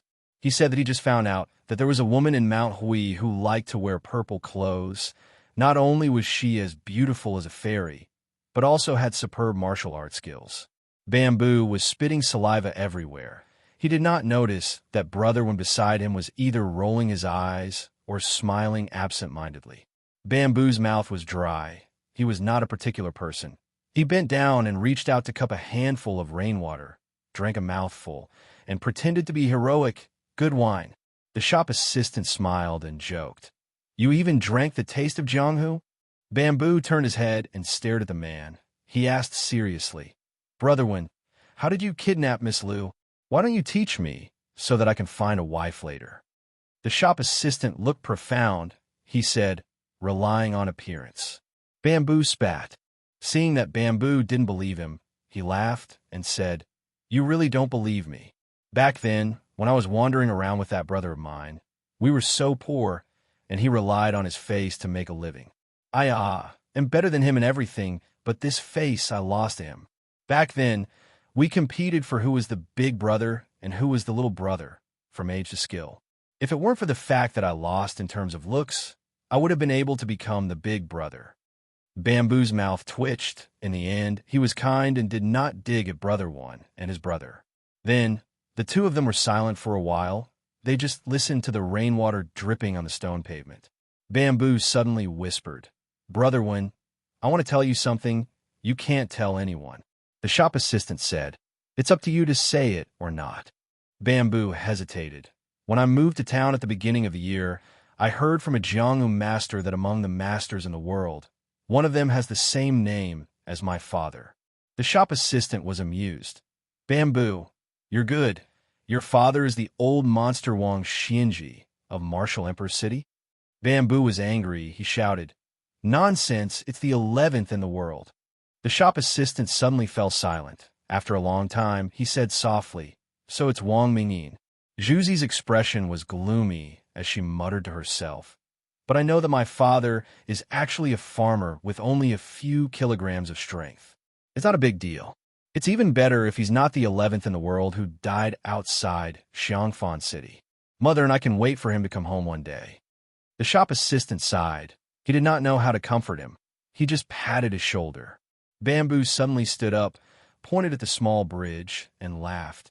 "Brother Wen, I won't delay you. I'll go first." The shop assistant, surnamed Wen, followed Bamboo's finger and saw a woman holding an umbrella across the bridge, slowly walking over. He stood up with a bright smile. The first time he saw her was when they met by chance at the town's market when he returned home. At that time, her friends laughed at him for being a cripple. They did not speak well and treated him as a lecher. She was the only one who was different. In the past, Xianxia said that he fell in love with every woman he saw and fell in love with anyone at first sight. He originally thought that when he met the woman before she returned home, she would be the last woman he fell in love with at first sight, and in fact, it was indeed so. After that, he no longer fell in love with anyone at first sight, but after meeting her in the small town, he felt that if he could spend the rest of his life with her, it would be better than anything else. He jogged out. She just walked off the bridge. There were advantages of being small in the small town. There was no rigid etiquette of men and women touching each other, and she was not afraid of this. She tilted the oil paper umbrella. Her face was slightly red and shielded him from the rain. He was never glib-tongued when he was with her, and in fact, after returning home, he was no longer as outspoken as before. He was honest and ordinary, and this was probably what she liked about him. In the past, as soon as he saw a woman, he would dare to flirt with her and say, "Miss, this big brother will help you cook the rice." If the woman ignored him, he would say, "Miss, you must have cultivated 3 lifetimes of fortune to be able to meet me. If you don't marry me, you must have suffered 8 lifetimes of bad luck." If the woman flew into a rage out of humiliation, he still had countless backup plans. But he was different now. At that time, when he saw a beautiful woman, his mind was filled with thoughts of getting out of bed. Now, standing beside her, he did not even have the courage to hold her hand. In the pugilistic world, there was him. Outside the pugilistic world, there was her. God did not owe him, Wenhua, anything. She lowered her head and mustered up her courage to say, "My father helped me arrange a marriage, but I didn't agree." He scratched his head and did not say anything. She pursed her lips. He suddenly smiled and said, "Why don't we have a son in the future?" She opened her mouth slightly, her face full of astonishment. He let out a long breath. It did not seem like he was joking, and said, "Back then, I was engaged to a child. Whoever had a daughter would be at a disadvantage. Of course, if we had a daughter, that would also be very good." She turned her head, her face red, but seemed to nod. He inadvertently lowered his head and saw that her hand that was not holding the umbrella was twisting the corner of her clothes out of habit. He gritted his teeth and finally mustered up the courage to hold her hand again. She gently pulled her hand away and then let him hold it. Wenhua grinned. He did not hold the sword. Holding her hand, this kind of pugilistic world was better than anything. Chapter 1241. Outside the elixir garden, a carriage arrived late and slowly parted the crowd. Then the audience saw a slender figure lift the curtain and get off the carriage. He walked up the steps and onto the elixir garden. In his hand was an ancient sword with a simple scabbard. In the past 100 years, the way of the sword had never been popular. There had never been a young swordsman who could learn invincible swordsmanship just by finding a secret manual. This was all thanks to Li Chungong's sword style. Dong Tai's swordsmanship was beyond that of the ancients. Of course, there was also the Dongwei sword pool swordsmanship. Every new sword produced by the sword pool was a treasure that all Jianghu swordsmen dreamed of. However, in the field of swordsmanship, Western Shu had always been an anomaly. There was a saying that the older the sword, the more precious it is. Among the top 3 swords of Shu, except for the Earth-Skin Z that had accompanied the Sword Emperor of Western Shu out of Jianghu, the Way of Shu and the Thunderbox had never fallen out of the top 10 swords in the world. No one knew who was the first to recognize the name of the ancient sword. For a while, everyone was talking about the Way of Shu. Everyone knew that after the fall of Western Shu, the sword had been sealed in the tide-listening pavilion for many years. Finally, it had seen the light of day again. There were also some tactful spectators who were about to kneel down and kowtow to the young man when they saw him. However, when they were halfway through their words, they realized that everyone around them was rolling their eyes at them. They could only give up and swallow their flattery. Northern Liang had the blood of martial arts flowing in their veins. In the eyes of most of the common people and Jianghu people, since this new Prince Liang had come with a light carriage, he didn't want to put on airs of killing the eldest son. Instead, he wanted to have a fair competition of martial arts. This was not the Central Plains, where the fist was the only thing that mattered here. Otherwise, why would it be said that the civil officials of Beiliang could defeat the generals of Liang imperial court with one hand? The reason why the Beiliang people were able to tolerate the numerous general-class families and the 20 years of oppression was also because of their natural disposition. It was true that those general-class children had committed crimes, but who asked their fathers to be generals who had rolled out from a pile of corpses? It was also a skill for others to be reincarnated into a good family. If they were not reincarnated into a good family, there was nothing to complain about. The most important thing was to let their children be reincarnated into a good family in the future. Probably because he had waited for too long, Sui Siegu yawned, and his snow-white eyebrows fluttered in the wind. Apparently, Su Fengyin wanted the Ancestor Eater sword to wait a little longer. After entering the pill seed field, he didn't show any signs of fighting immediately. Instead, he leaned his sword on the ground and placed his palm on the hilt. This kind of appearance, in the eyes of the spectators outside the field, could really be counted as the so-called Yuji Yuan Qi expert's demeanor. The Beiliang people's internal strife was fierce, but their degree of xenophobia was no less inferior. Compared to the unfamiliar old man who didn't carry any weapons, they naturally felt closer to this prodigal who had turned over a new leaf and was once known as His Royal Highness. Therefore, when Su Fengyin appeared on the stage, there was a burst of cheers and applause. Sui Siegu, whose qi flowed like a magnificent waterfall, looked around and finally stared at Su Fengyin. A battle between experts was a battle of strength, battle of qi, battle of wits, and battle of courage. Ultimately, it was still a battle of the heart. Sui Siegu wanted to ask this young number 1 person in the world who was the strongest. Naturally, he wanted to fight to his heart's content. This was also what the old man was puzzled about. If the tide-listening pavilion restricted the movements of both parties, wouldn't the pill seed field be even more restricted? However, since the kid had called for a battle here, Sui Siegu couldn't be bothered to reject. After all, if the innocent were to be implicated, it would be the people under this guy's rule. Sui Siegu had been in the Jianghu for almost 100 years and had always been alone. There was nothing to be concerned about. Sui Siegu was not a magnanimous person. If he made it clear that Su Fengyin didn't know the severity of the situation and insisted on putting on a show, Sui Siegu would definitely kill him. As for whether the enigmatic Su Yanbing would chase after him for thousands of miles, or whether the Bailiang's 300,000-strong cavalry would chase after him. Why would Sui Siegu care? If he really wanted to argue, the sword-eating elder was more worried that the old lady from the Guanyin sect would hold a grudge against him. However, that was all. Su Fengnian looked at Sui Siegu in a daze. Thinking back to the time when he was following the old man in the sheepskin fur coat, when he first heard that an expert could travel hundreds of miles in an instant, it was like hearing a heavenly book. When he reached the top step by step, especially when he was a celestial being, he was able to look down on the mysterious celestial phenomenon of the first grade level 4. He also had a unique understanding of the mysteries of martial arts. The sword-eating elder in front of him was not the same as the average martial artist.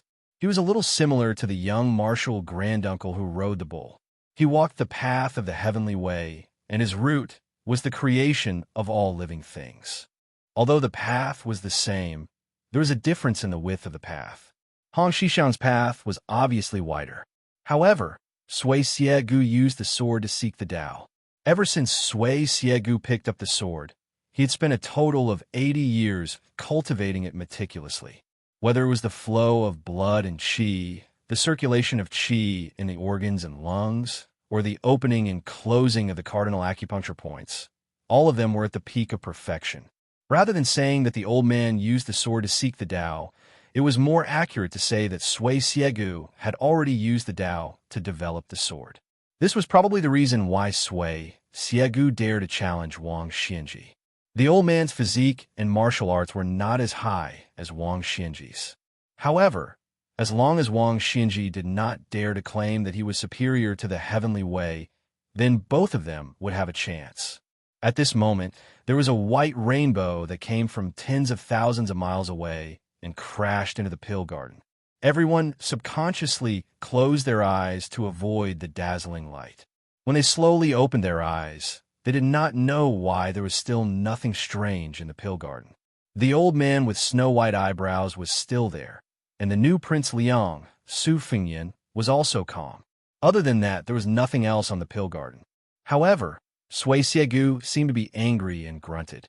Su Fengnian, whose palm was placed horizontally on the sword hilt, suddenly smiled, as if a knot in his heart had been untied. Chapter 1242. Back then, he had once met the Grand Tutor of Beimang, Li Qingshan, for the second time on the muddy road. He did not know whether it was before or after, but it was also good karma. The Qilin Taoist had said he was about to ascend, and he had indeed ascended. However, before Li Qingshan ascended, he had visited Bailiang as a streak of light and personally brought a message to Su Fengnian. It was a pity that apart from Sui Siegu, who possessed a profound cultivation, no one else could appreciate such a shocking scene. The several thousand people outside the pill garden fields only took a blink of an eye, but to Su Fengnian and Li Qingshan, it felt like the time it took for a stick of incense to burn. After Li Qingshan ran into the pill garden fields, he staggered, almost colliding with Su Fengnian. After being supported by Su Fengnian with a smile, the old Taoist smiled brightly, but there was a hint of self-mockery in his voice. Since it's my first time ascending, and I've ascended to the high grade of the 18th grade, I thought I'd only ascend to the mid-grade at most. Even I found it rather difficult to control myself. It's mostly because of you. If I hadn't come, I wouldn't have been able to justify it. Su Fengnian bowed slightly. Congratulations on forging an immortal Taoist. Li Qingshan extended a finger and pointed at the top of his head. Let's cut to the chase. My superiors are watching. I'm treated as a living immortal in the human world, but I'm just a rash newcomer there. I'll have to act according to their mood. I've taken the liberty of coming here this time to say some last words to you. You could treat them as the last words of an immortal. After all, whether or not there will be any ascended immortals in the future is another matter altogether. Let's not talk about that. Su Fengnian, I'll ask you something. You just have to ask yourself. I have to leave after asking. I don't want to hear your answer. Su Fengnian answered politely. Please ask, Taoist. I'll think about it carefully. Li Qingshan straightened his face and asked sternly, Cultivators, attaining immortality and ascending to the ranks of immortals. Are you challenging the heavenly Tao? Practitioners of martial arts cultivate their bodies and maintain their health, prolonging their lives. Are you competing with the king of hell? Since both of them go against the common sense of heaven and earth, why are there still ascended celestials and level 1 experts? Su Fengyan couldn't help but laugh. Are you here as a lobbyist for this world? Li Qingshan shook his head. Think about it again. Just when Su Fengyan wanted to say something, Li Qingshan pointed at Su Fengyan's chest before vanishing in a flash. Afterwards, a pillar of light invisible to the world rose up from the ground, rushing into the clouds and breaking through the sky. Su Fengyan raised his head to look at the gradually dissipating light beam and the sea of clouds that remained in the sky. He suddenly remembered a kind of cultivation method on Mount Wudong that had been passed down for thousands of years and had been made public to the public. After ascending the mountain to cultivate, one would ask the heaven and earth. When one descended the mountain to cultivate, one would ask others. When one finally attained enlightenment, one would ask oneself. Cultivation. Cultivation was the truth. Su Fengyan began to realize that he seemed to have become far too busy after accompanying Su Xiao to meet the Empress of Beimeng in the snowstorm. Moreover, this mental busyness was very self-absorbed. As a matter of fact, it was definitely not Su Xiao's original intentions. In the depths of his heart, Su Fengyan missed the Jianghu outside Beiyang. That had once been his childhood dream. He had once thought that it was the snowman he had compared to Xianyuan Qingfeng. Once it melted, it melted. He could not ask for it again. There were many people in the Jianghu who made Su Fengyan feel regret and guilt. Su Fengyan missed Old Huang with a missing front tooth, the wanderer with a wooden sword, the old man with a sheepskin coat who was past his prime, Hong Shixiang who rode an ox, his eldest sister who had married off to a distant place in Jiangnan, and even the demon couple in the Duck's Head Green Inn. He missed the Beimeng woman, Qing Junyang, who was constantly thinking about her dead daughter. There were many people in the Jianghu that he cared about, yet he could only watch on helplessly as they were separated from him, whether by life or death. There were many things that he had not done well. He could not stop Old Huang from going to Martial Emperor's City. He could not stop Wen Hua from being defeated in the Jianghu. He could not keep his eldest sister alive. He could not stop his second sister from sitting on the dragon throne. And he could not stop Sweet Potato from leaving Dunhuang City. As a result, Su Fengyan often felt that being the hereditary king of Beiyang was just a heavy burden that he could not escape from. It was not something that he truly wanted to do. Only now did Su Fengyan begin to think deeply about what he wanted to do after being asked by Li Qingshan. Su Fengyan gazed at the 9 heavens and said gently, "The heavenly path is a single plank bridge that only the heavens can walk on. The great path is a broad path that everyone in the secular world can walk on." He had no idea just how similar this sentence was to Li Yufu, who could make countless bolts of lightning roll through the world. In the end, Su Fengyan said to himself, "What do I want to do? It's so simple. I just want to be Su Xiao's son." Su Xiao gave so many desperate commoners a path of survival in the spring and autumn period. As his son, I want to guard this path. If anyone refuses, I'll make them agree. Sui Shiegu, who had been waiting for a long time, rolled his eyes and said impatiently, "Kid, are you going to fight or not?" Su Fengyan smiled apologetically. He raised his hand, and the Shu Dao sword emerged from its sheath. However, at this moment, a woman's voice suddenly rang out in everyone's ears. "Sui Shigu, get down here." Su Fengyan took pleasure in Sui Shigu's misfortune. He smiled and asked, "Old Senior Sui, are you going to fight or not?" Sui Shigu's expression stiffened.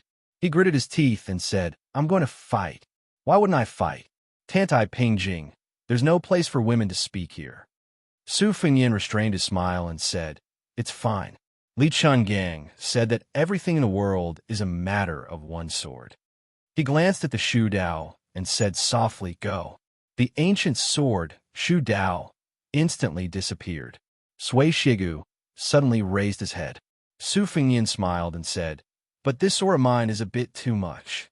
Almost at the same time, the 100 swords of the Wu family in Beiyang, Xianyuan Qingfeng, Luo Yang, Su Ying, Tuoba, Deng Mao, the man who did not use a sword but carried a sword for his wife, the masters of the Beimang chess and sword music school, Xianxia, who was still traveling outside Mount Longhu, the Tangxi sword immortal Liu Baijia in the capital, the young Taoist Li Yufu who was rushing to Mount Wudong with his disciple Yufu, and Jiang and I, who was in a daze in the old capital of Da Chu, all raised their heads at the same time, especially Jiang and I, who hesitated and muttered to himself, "Borrow." The Wu family's sword tomb, Dong Yue's sword pool, and the chess and sword music school were widely recognized as the places with the most swords in Jianghu. All the famous swords in the world flew into the sky to Bailiang. Chapter 1243. This was undoubtedly a marvelous scene. This was a scene that was destined to be passed down in Jianghu for a long time. The Xianxia Valley was almost instantly suppressed by tens of thousands of flying swords. Just a moment ago, the spectators outside the Pill Seed field only felt that there were black clouds covering the sky and the sun. The next moment, those black clouds fell on the human world and filled the entire Pill Seed field. The number of flying swords that broke through the air was so large that they were tightly packed together. Soon, the Xianxia Valley disappeared from everyone's sight. Other than swords, there were more swords. The young king of Bailiang seemed to have used a supernatural power that could move mountains and seas, creating a majestic and magnificent sword mountain out of thin air. At first, the sword mountain was still shaking visibly with the naked eye, but the shaking gradually decreased. With endless sword after sword, the sword mountain became taller and taller, and more stable, until the entire mountain peak was completely motionless. Everyone outside the Pill Seed field was dumbfounded. They had seen fights before, but they had never seen a fight like this. At this moment, the people who were not convinced that Su Fengnian had inexplicably become the most powerful person in the world were finally convinced. Even the pessimists who had no confidence in the imminent battle of Liangmang also felt that they should believe in Su Fengnian for once. Shu Dao was the last famous sword to fall, as if it was carelessly thrown to the top of the sword mountain by someone. The sword mountain that was showing signs of loosening had completely lost its vitality. Occasionally, one or two slanted flying swords would slide down the sword mountain and fall outside the Pill Seed field. A tall woman, standing far away under the eaves of a house on the street, curled up the corners of her mouth. She glanced at the sword mountain that was more than 300 feet high and mocked, "I told you to scram, but you didn't. Your century-old reputation is destroyed in a day." Su Fengnian did not stand at the foot of the mountain, nor did he return to the carriage. Instead, he silently appeared under the same roof. The woman who was taller than him looked at him and saw that Su Fengnian's face was pale but radiant. It seemed contradictory, but in fact it was not. Tantai Pingjing saw it as a matter of course. Back then, her master was the same. His body was not strong, more like a weak scholar. However, her master's eyes were always as clean as the eyes of the young man in front of her. It was so clean that when her master pointed at the river python for her for the first time, she forgot to admire the white python that was about to transform. She only had eyes for her thin master. Even after decades, his master's catchphrase seemed to still ring in his ears. "Big fool." Staring at Su Fengnian, Tantai Ping smiled calmly, like a little girl who had gone through untold hardships to find her favorite object. Su Fengnian did not know the inside story. Instead, he felt a little creeped out. She was old, let alone a woman who was 100 years old. She suddenly showed such childish behavior. Even with Su Fengnian's thick skin and wisdom, he could not bear it. Su Fengnian, who wanted to chat, quickly swallowed back the words that were at the tip of his tongue. Tantai Pingjing's loss of composure quickly disappeared. She recovered the indifferent expression of the chief great-grandmaster of the Qi cultivators in the south. She shifted her gaze and said calmly, "What is the name of this sword move? Does it have a name?" Su Fengnian smiled and said, "Isn't giving a famous name to a move something that only the common people would do? Senior Tantai, do you also have such a tacky habit?" She said, "I also need to eat, drink, defecate, and sleep. I also know how to burp and fart. Why is it not tacky?" Back then, Su Fengyan advised Wen Hua not to be too infatuated with those unattainable heroines and fairies in the pugilistic world. This was because they also needed to defecate. Could it be that they could produce a flower by defecating? It was similar to Tantai Pingjing's self-mockery. But after all, this was the resentful words of beggar Su when he was in trouble. Now, it was difficult to find joy in the midst of bitterness. Su Fengyan's mouth twitched. He smiled embarrassedly and said, "It's different. This is tacky and unbearable when others say it. But when it comes from Senior Tantai, it still sounds like a fairy." Tantai Pingjing looked past the crowd that still refused to disperse. She looked at the tens of thousands of swords piled up like a mountain and sighed. Congratulations to the king of Baoyang for returning to the celestial being realm. Su Fengyan lowered his voice and said, "If one day," she interrupted Su Fengyan and gave a straightforward answer, "I can lend it to you." Su Fengyan curled his lips. It was easy to talk to a smart person, but it was really boring. He rolled up his sleeves and looked at the magnificent sword mountain with Tantai Pingjing. It was supposed that only the master of all the swords in the world could move here. He thought of some past events. A long, long time ago, he liked to carry swords and sabers, but they were just embroidered pillows. She had a divine talisman, but it was not much better. Su Fengyan couldn't help but sigh. Tantai Pingjing asked, "When will we go to the border of Liangzhou to supervise the war?" Su Fengyan said slowly, "In a few days. Let's wait for the Golden Thread Weaving Bureau to send the new king's robe here first." Chapter 1244. With the Pill Garden as the center, Liangzhou City was so congested that not even a drop of water could trickle through. Because the battle had ended too quickly, many people outside only saw the scene of flying swords falling like rain. They did not know that the battle had already ended, so they continued to fight their way to the Pill Garden. This made it impossible for a large group of spectators to leave. It could be said that most of the residents of Liangzhou City had either arrived or were on their way to watch the battle. It was more lively than the New Year. Baoyang was not like Great Peace City, where people would turn out every few days. However, this was a rare occasion. The martial artists of Baoyang had been suppressed by the army. It was not easy for the king of Baoyang to personally come out and compete with someone. Plus, he was the number one in the world. Even the calmest people of Liangzhou could not help but be moved. In a vast sea of people, about half a mile away from the Pill Garden, there was a pair of women who had completely opposite personalities but had extraordinary statuses. The two of them looked at each other. They were Song Huangmei, the only daughter of Song Yan of Lingzhou, and Li Fuzhen, the daughter of the administrator, Li Gongda. Li Fuzhen did not want to join in the fun at first. However, she could not endure the pestering of Song Huangmei, who liked to play with swords and sabers, so she reluctantly came. As a result, the carriage was blocked halfway. With Song Huangmei's liveliness, she jumped onto the roof of the carriage without saying anything. Li Fuzhen stood behind the coachman and did not miss the scene of the flying swords falling down. Song Huangmei, who stood on the roof of the carriage, waited for a long time. She did not see the result of the flying swords on the sword mountain flying away. She was both shocked and disappointed. She jumped to Li Fuzhen's side, her face full of desire. She clicked her tongue and said, "How is it? We didn't come in vain, right? How soul-stirring. If you didn't come, you would regret it to death." Li Fuzhen's expression was indifferent. Song Huangmei was not surprised. She clenched her fist and slammed it into the palm of her other hand.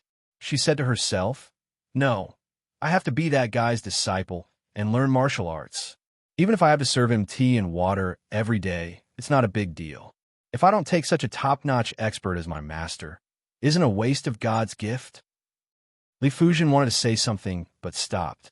Song Huangmei looked at her with a pitiful face and begged, "Sister Fuzhen, my good sister, I know that you and that guy are childhood sweethearts. Your words are more useful than mine. Why don't you help me?"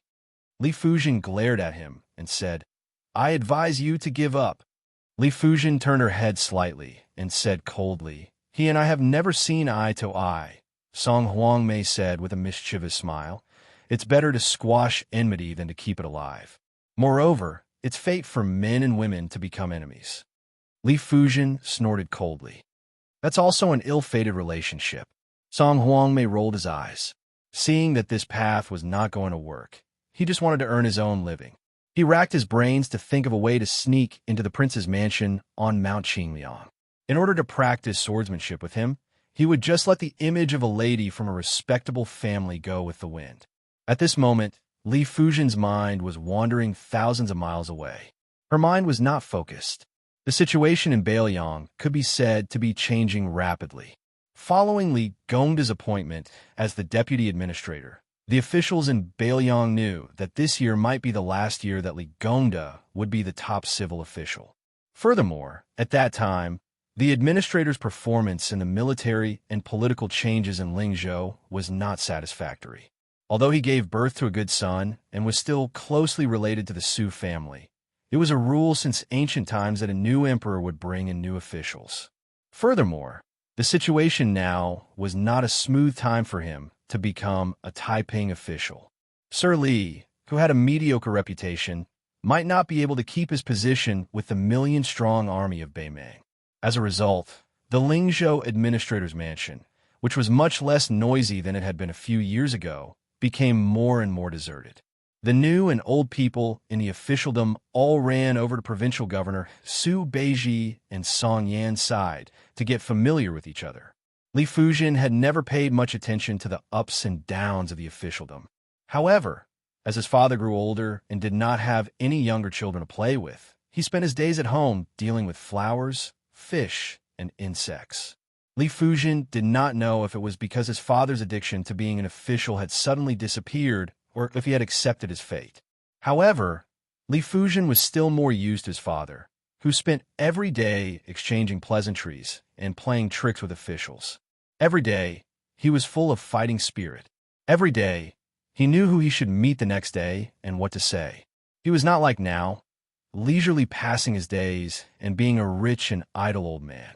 Li Fuzhen felt an impulse for no reason. If I beg you for the first time, will you agree to let my father be the Beiliang administrator for a few more years? Li Fuzhen laughed self-mockingly and shook his head. Li Fuzhen, why would you have such a ridiculous and funny idea? Song Huangmei understood the character of this elder sister Fuzhen. When she was stubborn, even 9 oxen and 2 tigers could not pull her back. Therefore, he gave up on the idea of asking her to recommend him. Song Huangmei laughed and approached Li Fuzhen. Elder sister Fuzhen, I have always been very curious. Why did the administrator give you such a strange name? It is even rarer than me. What is Fu? What is Zhen? Li Fuzhen was stunned for a moment. This question really stumped her. She had never thought deeply about her name. She had always thought that perhaps it was the famous Fu and the innocent Zhen. Perhaps her father wanted her to be carefree for the rest of her life. Song Huangmei saw that she was silent and did not bother to get to the bottom of it. He said to himself, I have always heard that the guy once invited Jinwu Great Emperor to come to the Spring God Lake. With one punch, he destroyed the first Grand Master of Mount Longhu invited by the little celestial master Xianxia. In the past, I thought that there were no immortals in the world. Now, I feel that it is really hard to say. Speaking of this, Song Huangmei laughed and said, Elder sister Fuzhen, there's also the word Zhen in Zhenwu, Great Emperor. Zhenwu? Li Fuzhen laughed. Then, suddenly, she could not laugh anymore. There was a word called lianying. Chapter 1245. Hundreds of elite cavalry from Lingzhou escorted the 3 carriages into Liangzhou City. The person at the front was Lingzhou Deputy General Han Laozhan. Looking at his armor, he was also one of the most powerful officers in Beiliang. This made the commoners who saw this scene click their tongues in wonder. They did not know who or what it was that made the Lingzhou military mobilize so many people, emptying half of the military officers in Lingzhou in an instant. Among the group of horses, there was one person who stood out. More accurately, he was like a chicken standing out from a flock of cranes. Among the large group of horses, cold swords, armor, and sharp spears, only this person was wearing the uniform of a civil official. He was escorting the carriage at the front. From time to time, he would glance at the window. His eyes were filled with pride, which was exactly what Su Weisheng had said when he was young. He was the head of the Golden Weaving Bureau, Wang Lifting. This time, he rushed to Baiyang Palace not because of the Weaving Bureau, but because this young family head of the purple Gold Wang family had done a beautiful job. He was worthy of Lingzhou Deputy General Han Laozhan being at his beck and call. Inside the 3 carriages, there was no gold or silver, nor was there any auspicious sign to pay tribute to Qingliang Mountain. There were only 3 pieces of clothing. After the Golden Weaving Bureau changed owners, Wang Lifting focused on this matter. In the other territories of the Liang dynasty, the position of weaving officer was just a secret agent with a rank. They were the eyes and ears of the emperor. They had the privilege of sending a secret letter to the imperial study. Wang Lifting was a weaving official who was promoted by Northern Liang after Li Shifeng retired and returned to his hometown. She had nothing to do with the talented and resourceful son of the Zhao family. Wang Lifting, other than closely monitoring the Jianghu factions in Lingzhou, especially the rise of the Fish Dragon Gang, he was more of a weaving officer, doing the work of mending clothes. In the front carriage, there were 3 women. The oldest woman was not more than 30 years old. There was a small purple sandalwood box in the carriage. The youngest woman had a graceful figure and an outstanding appearance. Although she was wearing a woman's uniform made of ice, the details showed her thoughts. Her face was painted with a suitable shade of yume, and the stone used to draw her eyebrows was purchased from Xianxia, which was known as Lingzhou's women's money-squandering brothel. On her wrist was a disc-shaped carved fish jade pendant that symbolized good luck. At first glance, this woman could tell that she came from a wealthy family. Compared to the other 2 women with few accessories, she was worlds apart. However, this rich woman always talked and laughed with the older woman, but she made things difficult for the woman with the surname Su. Of course, these tricks were all under the table and would not be disliked by others. The young woman did not know why she was so hostile towards the poor widow. No matter how she looked at her, she did not feel comfortable. Perhaps it was because the Su family's woman's chest was even more bumpy than hers. Or perhaps it was because she was clearly a country bumpkin with a son, but she was more popular with men than she was in the Golden Weaving Bureau. It was just like one of the weaving officer's confidants who was blind and fell in love with this woman at first sight. It was as if he had been bewitched. He even rejected the marriage that his family had agreed on, saying that he would not marry anyone other than the Su family's woman. He even said that as long as the woman nodded, he was willing to marry her officially. He did not mind her past and would even treat her son as his own. It was not just this scholar who had wasted 20 years of studying. There was also a general in Lingzhou who was about to become a military officer in his early 30s. His future was bright, and his guests were either county governors or generals. What kind of good match could he not find? He was also shocked. This made the young woman in the carriage angry at the injustice of the world.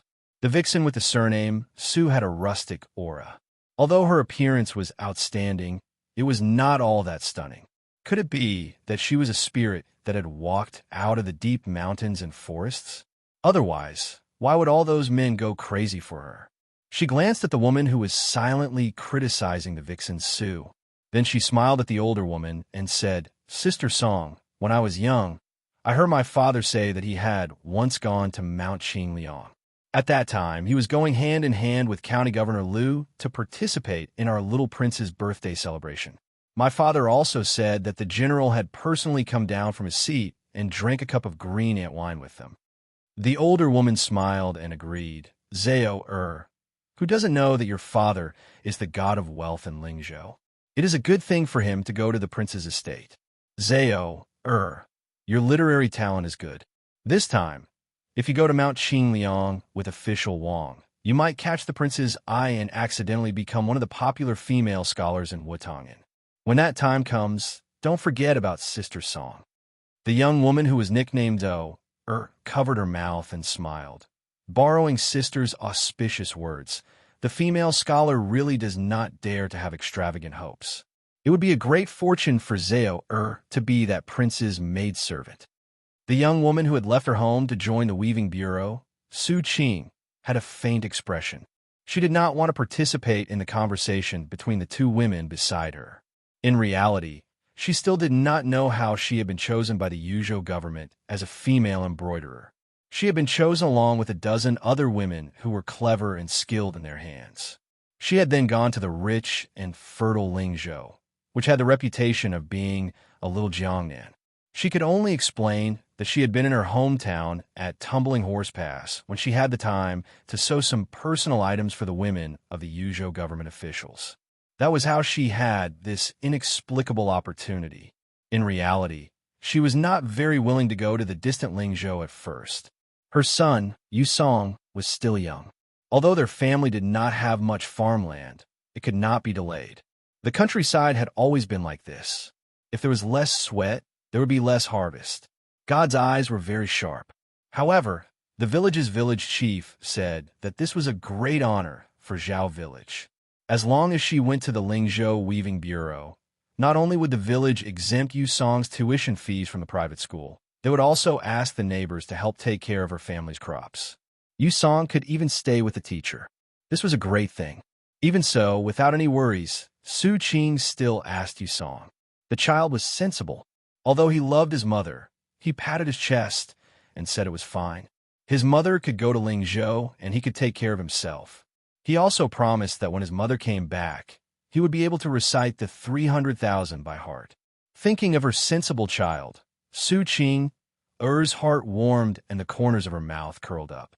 Zhao glanced at the woman's smile from the corner of her eyes and felt hatred in her heart. This Su Qing, Er's appearance was just like that, but it was this kind of silent charm that could seduce men. It was not that she did not want to learn, but she could not learn. In the end, she could only resentfully give up. Out of sight, out of mind, Zhao said proudly to the average-looking sister song, of the 3 python robes and phoenix robes that were made by the Weaving Bureau. The python robe is naturally for our prince to wear. The other 2 should be for the 2 Wang Fei. My father once drank and chatted merrily with a head steward of the Liu family. At the beginning of the year, that steward privately said that the young miss of their family might not be able to become the main wife. However, 1 main wife and 3 side concubines have always been a long-standing rule in the Liang sect. Even if the young miss of the Liu family isn't the main wife, she would still be the first of the side concubines.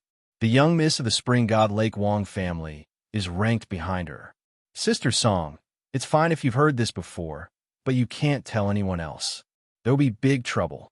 The older woman knew that no matter how small the matters of the imperial family were, they were still more important than the monstrous matters of the common people. How could she dare to carelessly gossip about such a secret? Hearing this, she was startled and became even more respectful towards Zhao, who was technically her subordinate. She thought to herself that in the past, she would occasionally put on airs in front of Zhao. On this trip to the prince's estate, shouldn't she be a little more careful to mend the pen after the sheep were lost? The specifications of the Golden Silk Weaving Bureau were roughly the same as the other major weaving bureaus of the Liang dynasty. Among the 3 major workshops, other than the silk machine room, the other 2 workshops were exactly the same. There were more than 600 people in total, and more than 400 looms, such as her, who were registered in the Weaving Bureau, and temporary residents like Su Qing, who were recruited temporarily. The chief weaving official, Wang Lifting, was said to be the new Prince Liang's favorite.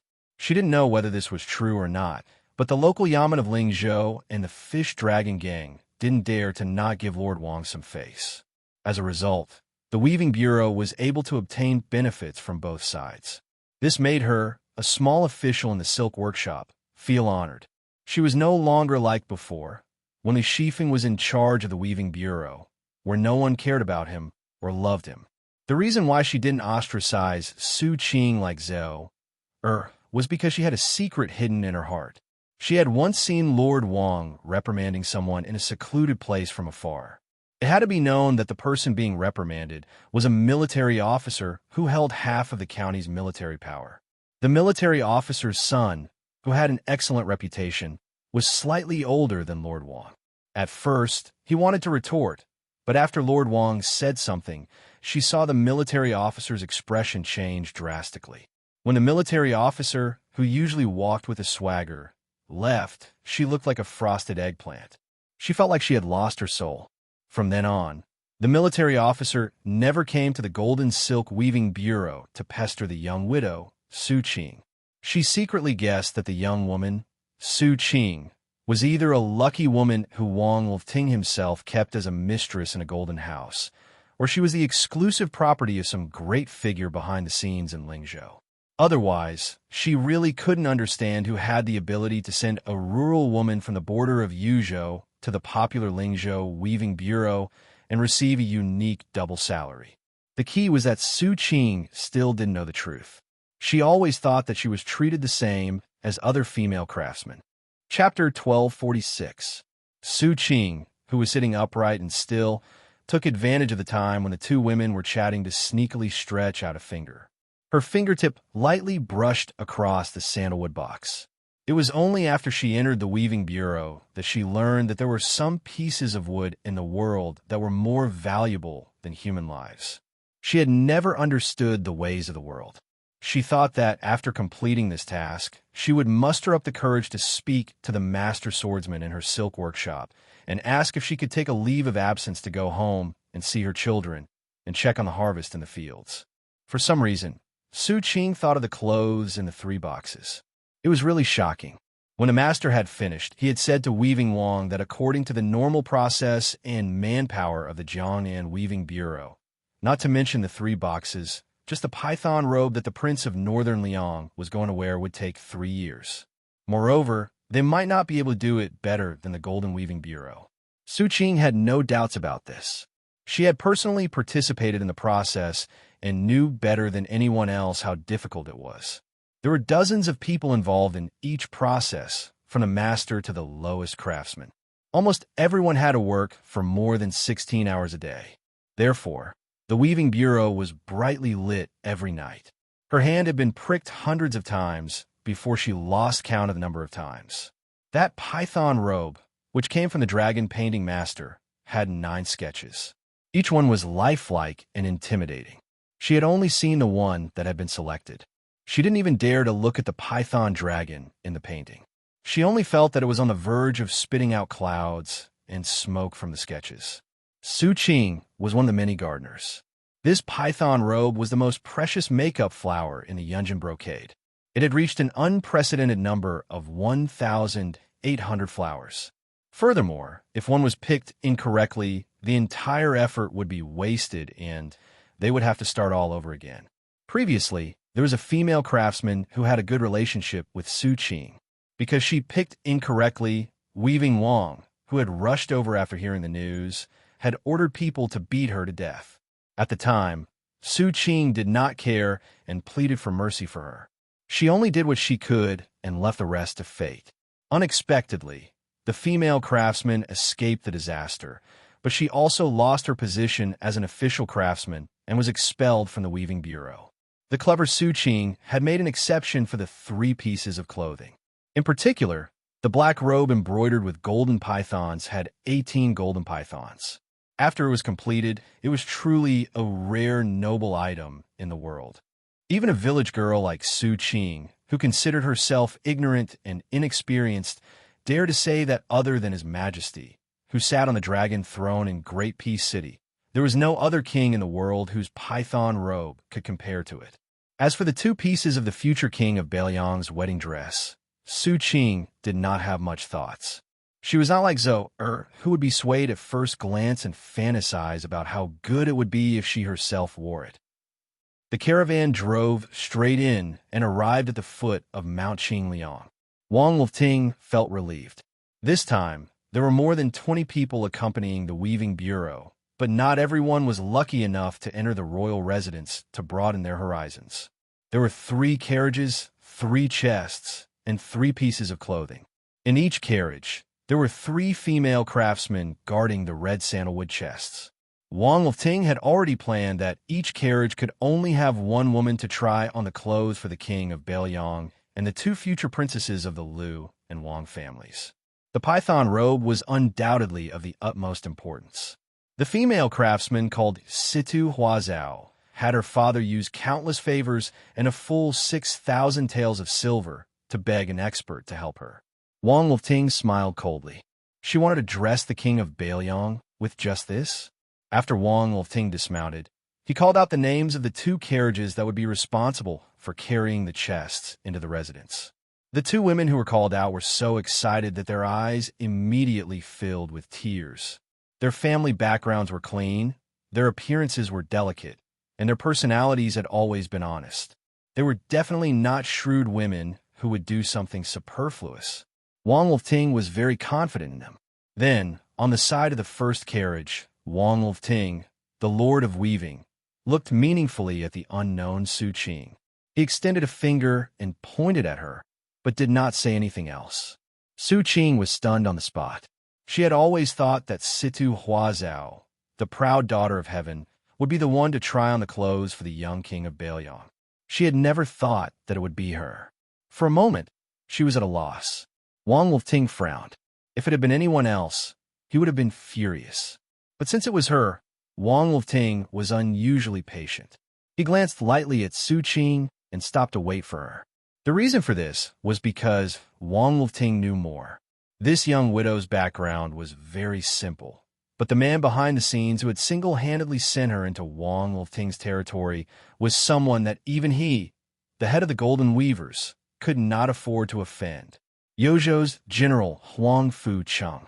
This man was truly worthy of being called the king of Bailiang's trusted aide. Wang Lifting, compared to this man who was famous for his ruthlessness in Bailiang, was willing to concede defeat, whether in terms of the maturity of his official cultivation or the degree of his viciousness and mercilessness. Wang Lifting had always thought that the young widow at Tuma Pass in Yinji County was the woman that Huang Fu Cheng had taken a fancy to. Thus, he did not hesitate to pinch his nose and treat her with courtesy. Wang Lifting naturally did not know that when the Yuzhou general saw this young widow, he did not dare to be the slightest bit rude. Su Qing braced herself. She carried the not-so-heavy sandalwood chest and followed the crowd into the prince's residence in a muddle-headed state. Along the way, Su Qing forgot to take a look at the world-famous Tidehark Lake. In the past, when people in the Weaving Bureau talked about the lake, they would always be full of longing. They would use hearsay and exaggeration to describe the scene of thousands of carps swimming in the Tidehark Lake. Wang Lifting slowly ascended the mountain. First, he brought the 2 chests to the entrance of 2 elegant and quiet courtyards. Finally, under the lead of the head butler, he walked to an extremely inconspicuous courtyard that was even higher up. It was not Wutangan. It was the residence of the old Prince Liang, Su Xiao. Even a mentally tough Wang Lifting was shocked. Wang Lifting let out a long breath and whispered, "Su Qing, do things cleverly and naturally. If you're really nervous, I can let you stay outside the courtyard for a while. You can go in when your limbs are not stiff." Su Qing's face was pale. She hugged the chest. After hearing the Weaving Bureau's words, she became even more nervous and showed signs of tears. The person inside was the king of Bailiang. She had never even seen a high-ranking official like the county magistrate in her life. How could she not be nervous? Wang Lifting looked at her uneasiness and felt a little vexed. If she had known earlier, she would have let Situ Huazhao carry the box. In any case, that woman's ambition was not small, and her courage was not small. She would not be so timid. As for her uneasiness, it was nothing in this mansion where the father and son of the Liang dynasty had different surnames. The head butler leading the way was still smiling. He did not even have the slightest intention of urging them. But Wang Lifting was familiar with the ways of the world and knew very well that he had been implicated by Su Qing. If he wanted to enter Mount Qing Liang in the future, unless he was summoned by the king of Bailiang, it would be as difficult as ascending to the heavens. The head butler would not argue with the woman. But in the heart of this well-deserved Bailiang bigwig, just as Wang Lifting had expected, he had a bad impression of Wang Lifting's purple gold Wang family and the entire Golden Weaving Bureau. Wang Lifting looked at Su Qing's increasing panic and sighed in his heart. The head butler narrowed his eyes and glanced at the young weaving official, then turned to the woman and smiled warmly. "Miss, it's fine. Our prince is the most easygoing person in the world. Don't worry and go in. It doesn't matter if you do something wrong. Why don't we make a bet? If His Highness speaks harshly to you when you come out, I will give you 10 taels of silver. If His Highness is really as I said, very easy to talk to, miss, you'll have to give me 10 taels of silver. How about it? Su Qing finally relaxed. She bit her lip and nodded. She was no longer at a loss as to where to put her hands and feet. The head butler smiled and helped push open the courtyard door. He waited for her to step over the threshold before gently closing the door. Then, Su Qing saw the back of a young man standing alone under a loquat tree that was still green in autumn. The loquat tree was lonely. He was also lonely. Su Qing was stunned. She blinked, thinking that her eyes were playing tricks on her. After blinking hard, she still felt that it was inconceivable. Why was his figure so similar to the young master who had passed through Tumbling Horse Pass twice? That person turned around. Su Qing immediately felt relieved. But when she saw his eyes, she was on tenterhooks. Their appearances were not the same person, but their eyes were too similar. Su Qing was completely stunned. She knew that the young vassal king in front of her was destined not to be that person. But at this moment, she thought of that person at an inappropriate time. She really missed him. Little Miss Su Qing knew that she should not be like this, but she was like this. Su Fengyan was also stunned for a moment, but he quickly figured out the reason. It was definitely Huang Fucheng's superfluous action.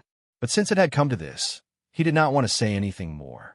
Walking in front of her, he took the chest and said indifferently, "This king can wear his own clothes. You just have to wait in the courtyard. After the time it takes to burn a stick of incense, leave.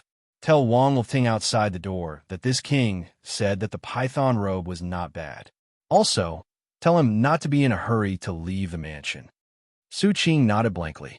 He did not know if she understood. Su Fengyan turned around and smiled. As he was walking up the steps, he suddenly heard a timid shout from behind him. It was definitely the most courageous shout the woman had ever made in her life. Young Master Su? He did not stop walking. Her face was red, and she was sweating profusely. A few strands of hair stuck to her cheeks.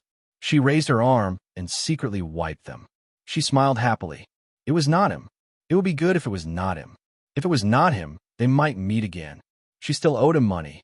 He said it was 1,500 taels of silver, and she had to pay it back in 50 years. She was not willing to admit that she agreed to go to the Golden Silk Weaving Bureau because she heard him say that he was a scholar traveling in Lingzhou. Inside the room, the light was dim. Su Fengyan put on the python robe that was obviously made by the Yu dynasty. It fit very well, just like the one Su Xiao wore back then.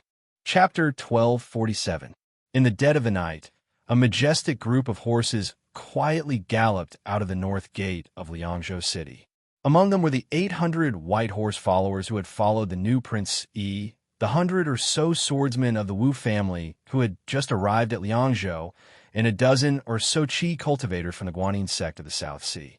The leader of the group was the current leader of Beiliang, Su Fengyan, Wu Lu Ding, and Chui Hua, the pair of sword attendants, Tantai Pengjing, the head of the Qi cultivators in the south, and the sickly old swordsman with white eyebrows, Sui Shigu. However, the one who rode alongside Su Fengyan was not the aforementioned people. It was Su Beiji, who was supposed to be in charge of government affairs in Lingzhou. Su Fengyan did not care about Zhu Zi's sudden arrival. He was more than happy. During the day, there were some hidden rumors from Mount Qingliang. It was said that when the provincial governor came to the residence, the prince personally carried the basin. When the provincial governor washed his face, the prince even smiled. This confused the people in the residence. Should they say that the prince was courteous, or should they say that Su Beiji, the young governor of the border, was too popular? Anyway, the northern barbarian, Su Beiji, as the grandson of the king of the northern courtyard, Su Huainan, had a sensitive identity. However, he was able to rise up the ranks in Beiliang. Outsiders could only see the flowers in the fog. Su Beiji brought a piece of terrible news.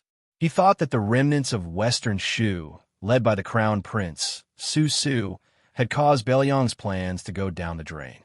They even helped the king of Shu, Chun Jibao, become more arrogant. In Su Beiji's words, it was like Beiliang had finally fattened up a watchdog.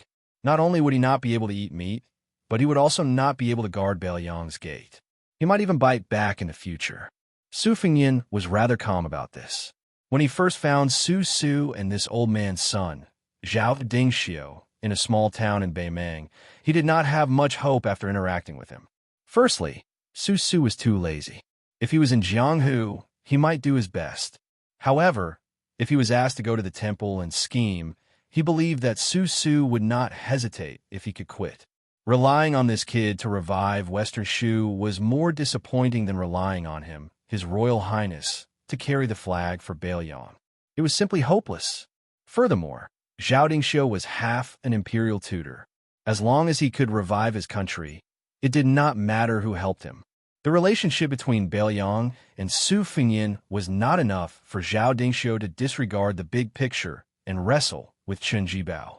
When all was said and done, the emperor of the Zhao clan had sent Zhao Kai to the western regions with the intention of cutting off the connection between Beiliang and Shu Zhao before forming a huge arc encirclement with the three western regions.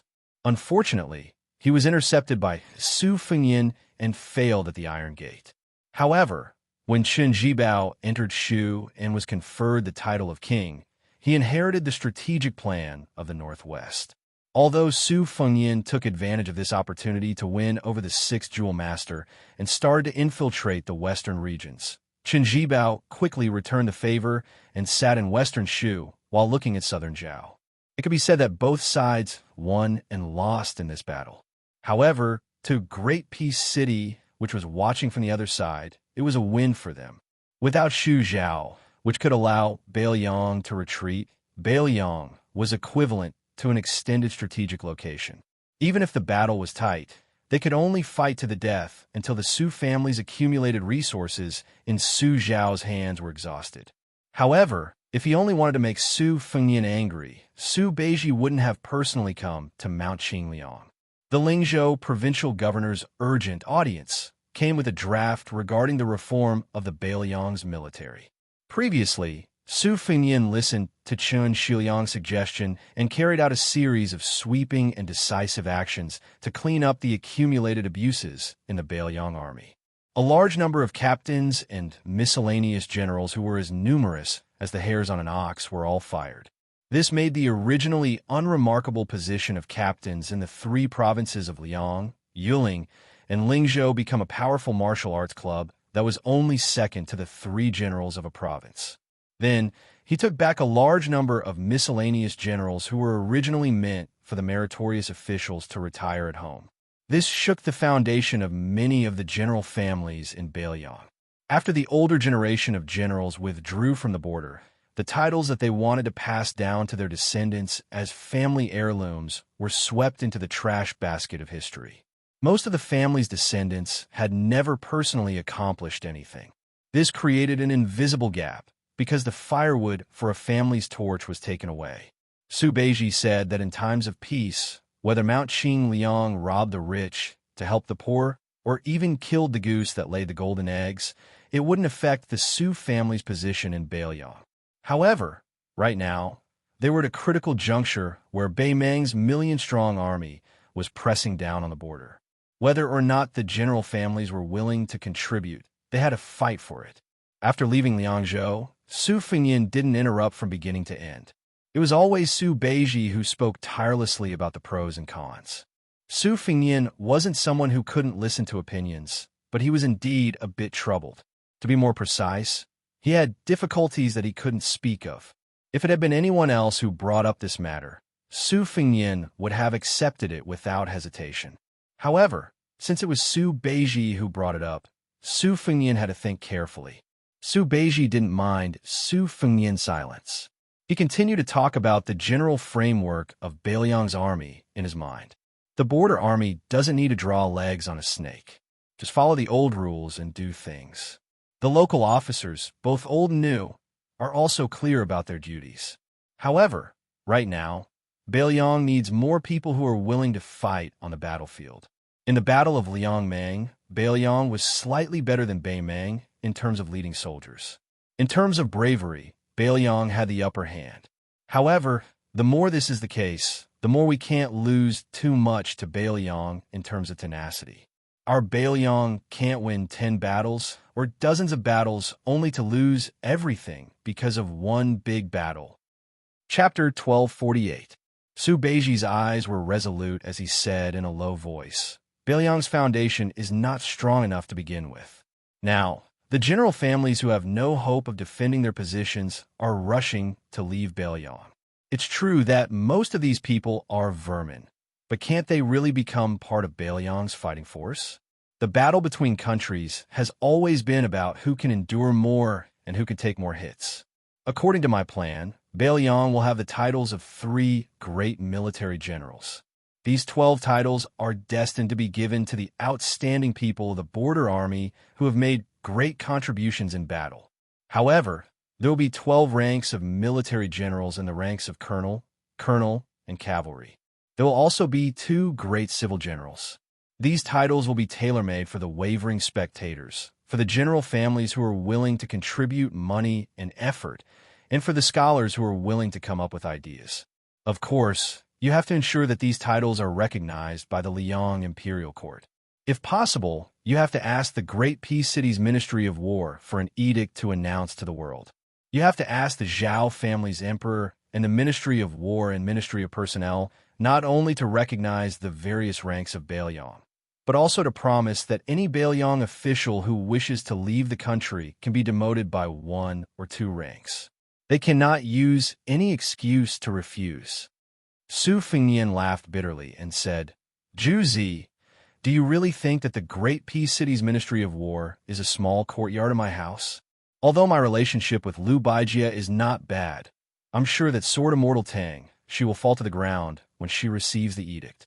Right now, in order to suppress the local powers, even old generals like Yan Zhinshuan and Yang Shenxing can be sent to their deaths. How can they slap their own mouths? When the time comes, they will take care of Beiliang. If Gu Jiantang wants to demand an exorbitant price, do you think the Ministry of War and the person on the dragon throne will agree?" Su Beiji shook his head decisively and said, "It's not the same. The Zhao family can't even fend for themselves.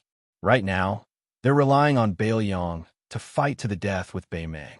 If we submit this report, we'll have a 50% chance of success."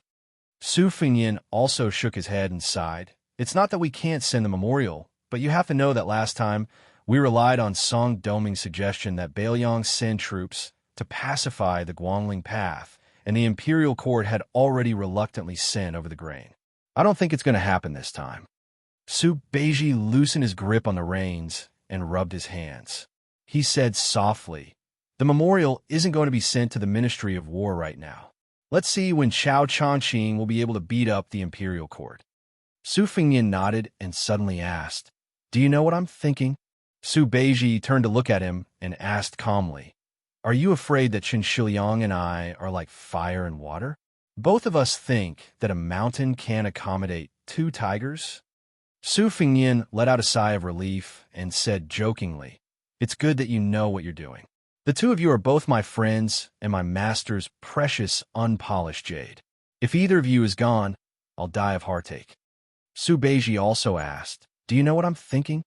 Su Fengnian rolled his eyes and said, "You can read my mind, but I can't read yours." Su Beiji didn't attack Su Fengnian like he usually did. Instead, he said, "I think that once Liang Meng starts the war, we have to find a reason to not give Gu Jiantang the opportunity to sit on the mountain and watch the tigers fight on the Eastern Front." Su Fengnian froze and said, "Not only does this touch Yuan Bunchi's bottom line, I'm afraid that even Zhang Julu and Qi Yanglong won't agree." Su Beiji said calmly, "Even Wang Xinji will lose. There shouldn't be anyone in the world who can win every battle." Su Fengnian was speechless. This was probably the biggest difference between Su Beiji and Chen Shiliang. When Chen Shiliang did things, he always liked to start from the smallest details. Very rarely did he make a move that gave off the feeling of being bold and bold. But Su Beiji was different. He seemed to have a higher vantage point and was more insightful. But there was no difference between the 2.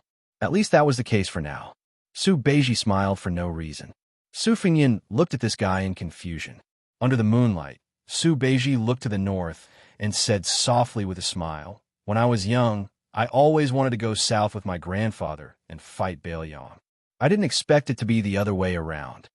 Su Fengyan asked curiously, You really don't have anyone in Norland that you care about?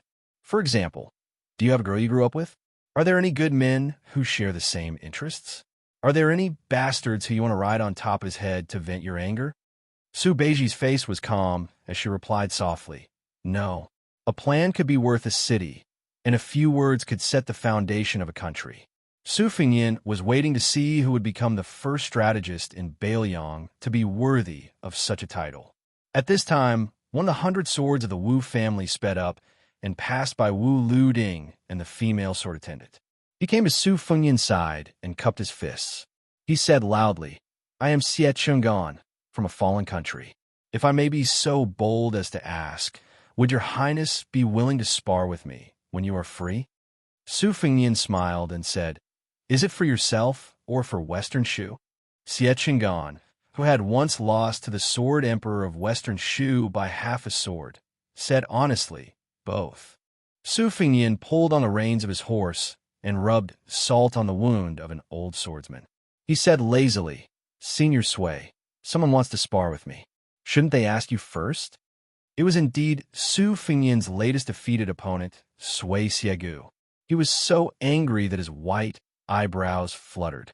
He snorted coldly, but did not refuse. The haggard Xie Chungan said calmly, I know that I am not your highness's opponent, but if I don't use this sword in my life, my conscience will not be at ease.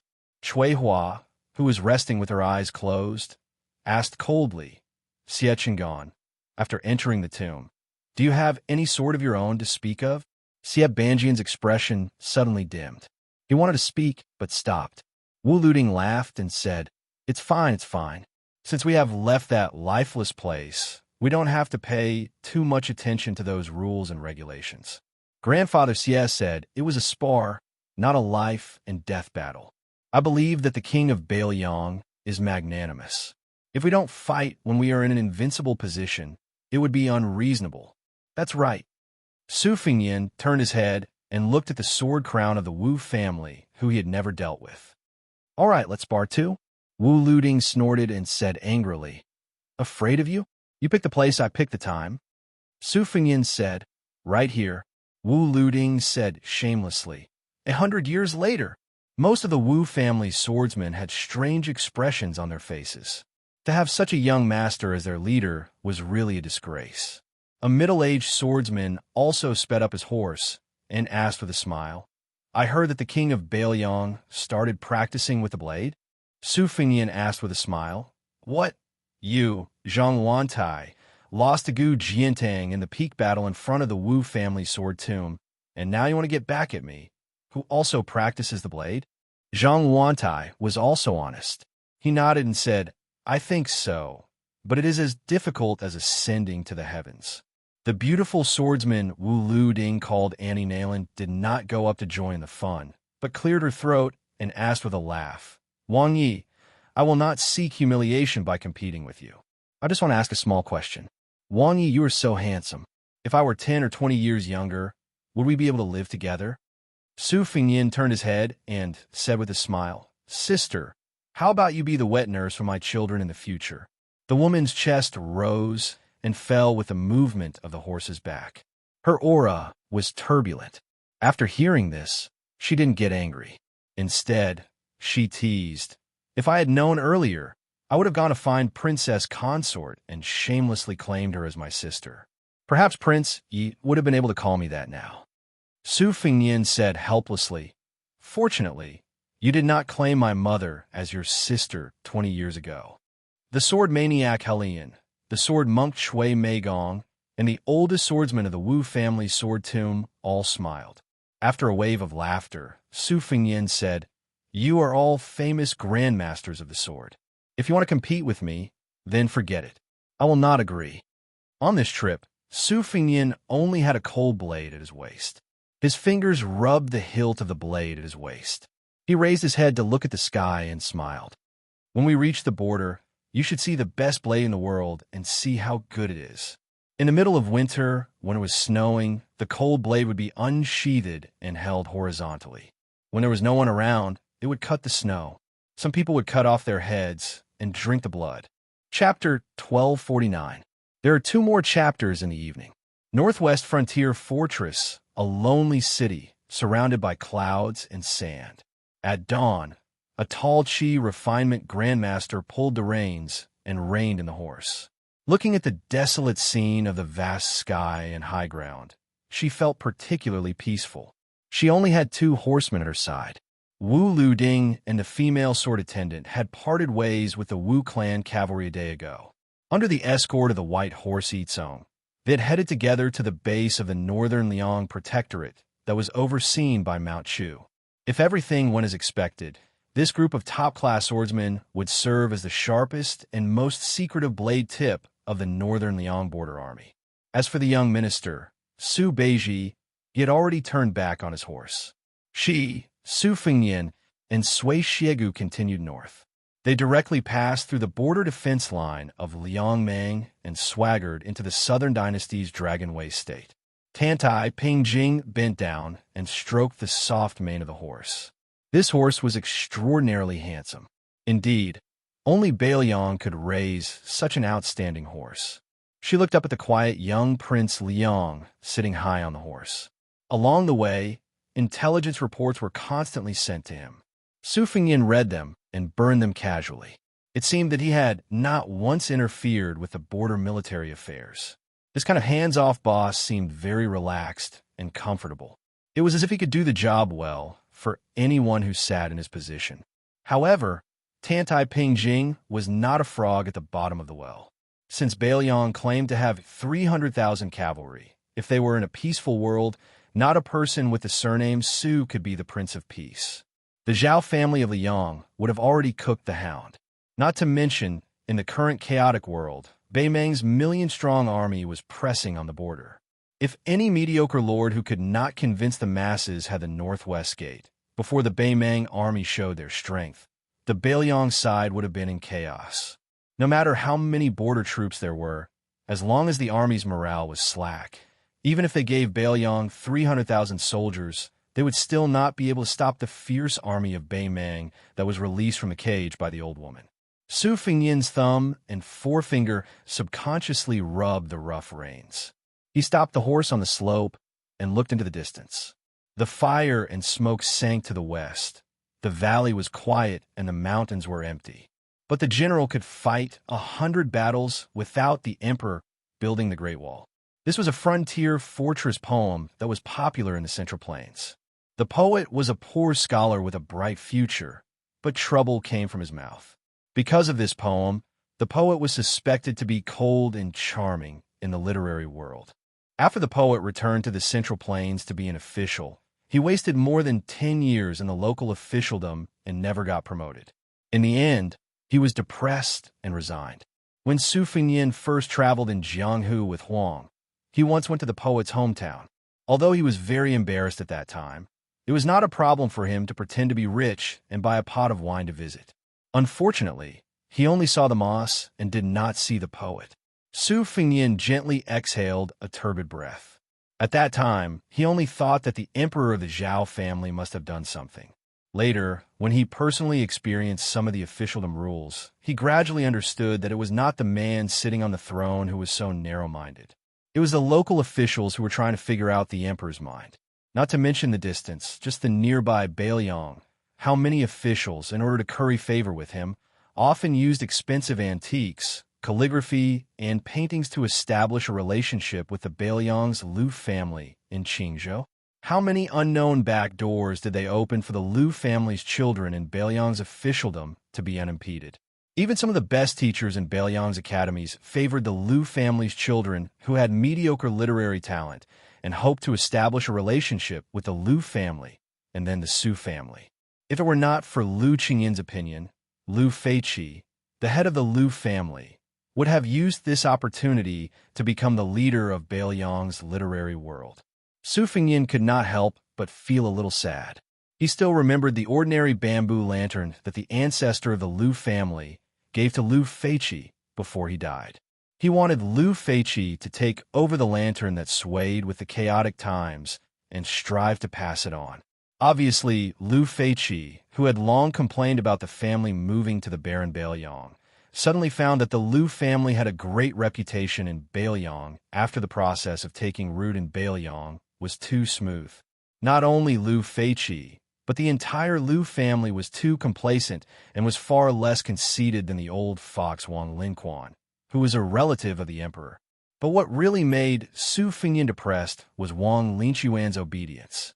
The more the Wang family of the spring god lake deliberately tolerated the scholarly Lu family, wasn't it deliberately digging a hole for the Lu family to jump into?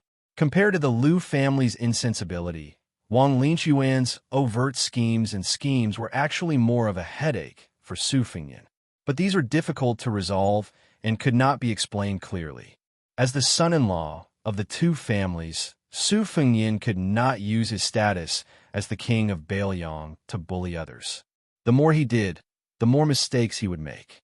In the end, he could not escape the saying that he favored one and discriminated against the other. Fortunately, these thorny matters were not urgent. Moreover, Lu Qingyan handled things appropriately. Even his second sister, Su Weisheng, admitted that she could not find any flaws in Lu Qingyan. Between women, mother-in-law and daughter-in-law, sister-in-law and sister-in-law, these relationships were all like swords and knives that did not see blood. Men were naturally incomparably miserable when they were involved. Su Fengyan, or in other words, Beiliang, was facing a great disaster. Ever since Su Xiao was conferred the title of king and took over Beiliang, Beimeng had been eyeing them covetously. As long as they could destroy Beiliang and bypass the eastern border where Gu Jiantang was overseeing, then the fertile central plains would be like a woman waiting to be slaughtered. How could Beimeng, a man who could not endure the hunger and thirst, not risk his life to attack Beiliang? In the past, under the planning of Su Xiao and his master, Li Yishan, although Beiliang did not have the problem of whether to defend or not, there was still enough space for the Beiliang cavalry to move around. They could take the refugees and retreat to the western regions. They could also retreat to western Shu and Nanzhao as support, enough to fight Beimeng to the death. Even if Beimeng took over Beiliang, which retreated after the battle went badly, it would be an isolated place with scorched earth. On the contrary, it would increase the supply line of the Beimeng army. Beiliang could continue to confront Beimeng at the western Shu border and could even harass Beimeng in the vast western regions. However, because Qun Jibao was conferred the title of king and entered Beiliang, he cut off the entire western regions of western Shu and Nanzhao. As a result, Su Fengyan and Beiliang had no strategic depth and could only defend to the death.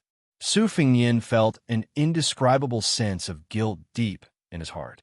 It cannot be said that he had let down the Beiliang people, but he felt that he had let down Li Yishan. Chapter 1250. The Northern Liang army was overly optimistic about the Northern Mang royal court's internal affairs. Su Fengyan did not think that this would be able to restrain the military strength of the Northern Mang royal court. With the word advantage in front of them, this was the general trend. As long as the old woman used both kindness and power, she would be suppressed by Toba Bodhisattva's great army on one hand, and she would be conferred the title of Marquis on the other hand. She would be able to conquer the Central Plains. It would not take too long for her to truly unite the country and march southward. Sui Xiegu was 100 years old and had traveled to the ends of the earth. He had seen all the emperors, generals, and commoners. The affairs of the world could not stir this one-armed old man's emotions. He stood beside Su Fengyan, who was in a daze, and felt a little bored. He casually asked, when this old man was young, he did not understand why the generals and soldiers loved to fight. Were they really not afraid of death? The spring and autumn war was easy to understand. People in troubled times were not as good as dogs in times of peace. Life was worthless because they were forced to not take it seriously. Now that Beiliang has been at peace for a long time, can it really stop the million-strong Beimeng army? Su Fengyan calmly said, "It's simple. Give up one's home for the country and give up one's life for one's home. No one is not afraid of death. It's just that everyone knows that the Beiliang cavalry is not afraid of death. Other than the fact that the Beiliang people are naturally brave, Many of them also know that they have no way out. Their home is in Beiliang. If they retreat, the border troops will disperse, and the Beimang army will invade the south. Even if they escape from Beiliang, their 2 legs will not be able to outrun the 4 legs of the Beimang army. Xianxia Gu curled his lips and mocked. None of you officials are good people. Su Fengyan laughed. Don't I have no way out too? Xianxia Gu rolled his eyes and said, with your skills, if you really want to kill people, why don't you go to Dragon Way State alone and kill them all? Don't tell me that Bodhisattva, Tooba, Hong Jingyan, and the others are following behind you every day?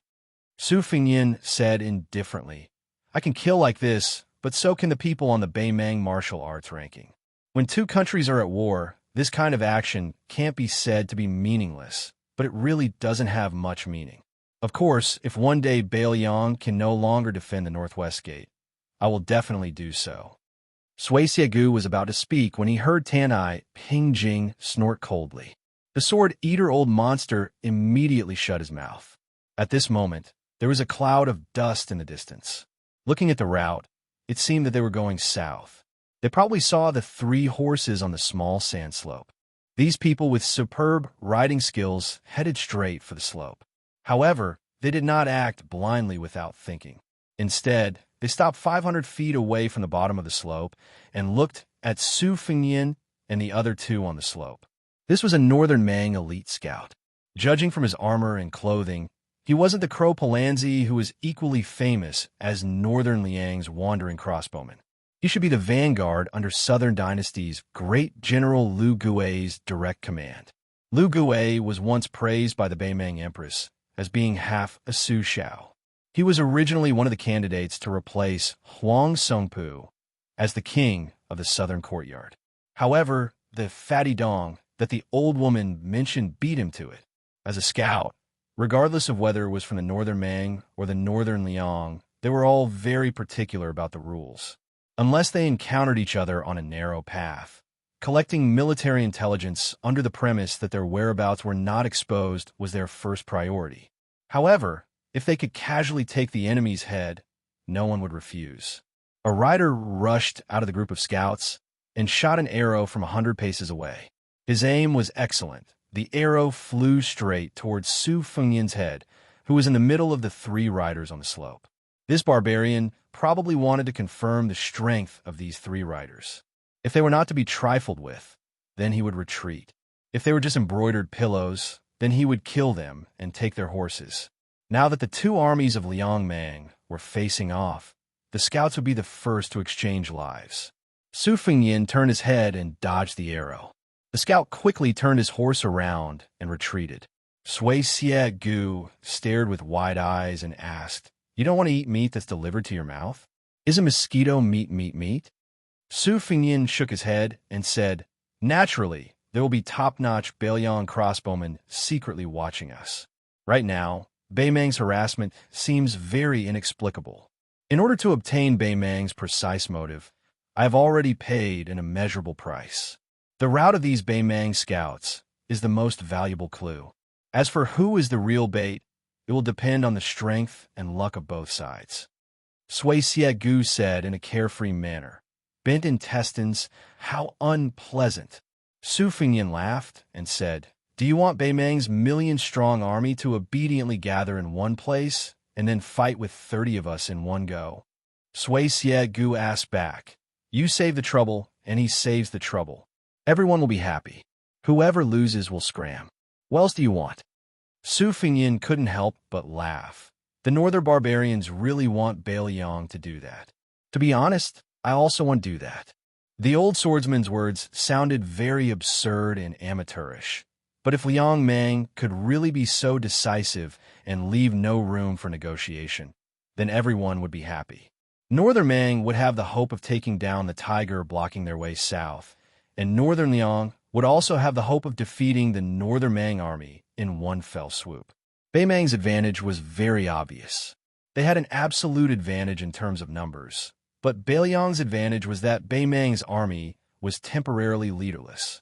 Although Dong Zhuo was the commander in name, other than the 100,000-strong Dong family army, Hong Jingyan's Ruren cavalry, Dragon Waste Province's Gusai Province's 5th Army, and Lu Gue and Yang Yuanzhan's personal armies. He, as the king of the south, could not command them as he wished. On the other hand, Beiliang was different. Chu Lushan and Yuan Zhuozong could control Beiliang's army. In a confrontation where victory would be decided in one battle, this was where Beiliang's opportunity lay. However, this kind of battle of wills that was equivalent to betting the throne of 2 dynasties was too extravagant for both sides. Su Fengyin looked at the Beimang scouts retreating north and said softly, "Half of Su Xiao? No matter who wins or loses this battle, Lu Gui's 40,000 men will all die." Tantai Pingjing asked, "What do you say next? Go to the Governor-General House or continue north? Let's go take a look at Beimang's million-strong army." Su Fengyin urged his horse down the slope and galloped north. Sui Shiegu, who was following behind, said angrily, "Didn't you just say that such actions are meaningless?" Su Fengyin smiled and turned to look at the tall woman. He acted dumb and asked, "Senior Tantai, did I say that?" Tantai Pingjing said expressionlessly, "No." Sui Shigu wanted to say something, but stopped. He felt really uncomfortable. Su Fengyin started to hum a tune. "The king told me to patrol the mountain. After patrolling the north mountain, I will patrol the south." He patrolled the east mountain to kill the passers-by, and patrolled the west mountain to watch the sun. "My king has 3 heads and 6 arms. Oh, I snatched Lil Miss and carried her on my back. I'm so pitiful that I can't swallow the fat meat in my mouth. When will I be able to become a king?" Chapter 1251. The 3rd chapter was uploaded in the wee hours of the morning and will not be included in tomorrow's update. 2 chapters tomorrow. The Liang dynasty had 2 anomalies. One was Su Xiao. Even though he had become a king with a different surname, the soldiers under him still liked to call him Great General. Another one was Gu Jiantang. Although he had not been conferred the title of king or vassal, he had been the minister of war for more than 10 years. Most of the generals had addressed him as Great General in private. Now, he had become the only person in Liang who had a rank of first-class merit. At the border of Liao and Liao, he was still known as Great General. After the Spring and Autumn War came to an end, Gu Jiantang, whose military achievements were slightly inferior to Su Zhao's, was undoubtedly more favored by the nobles of Li Yang's old faction and the new nobles of the dynasty.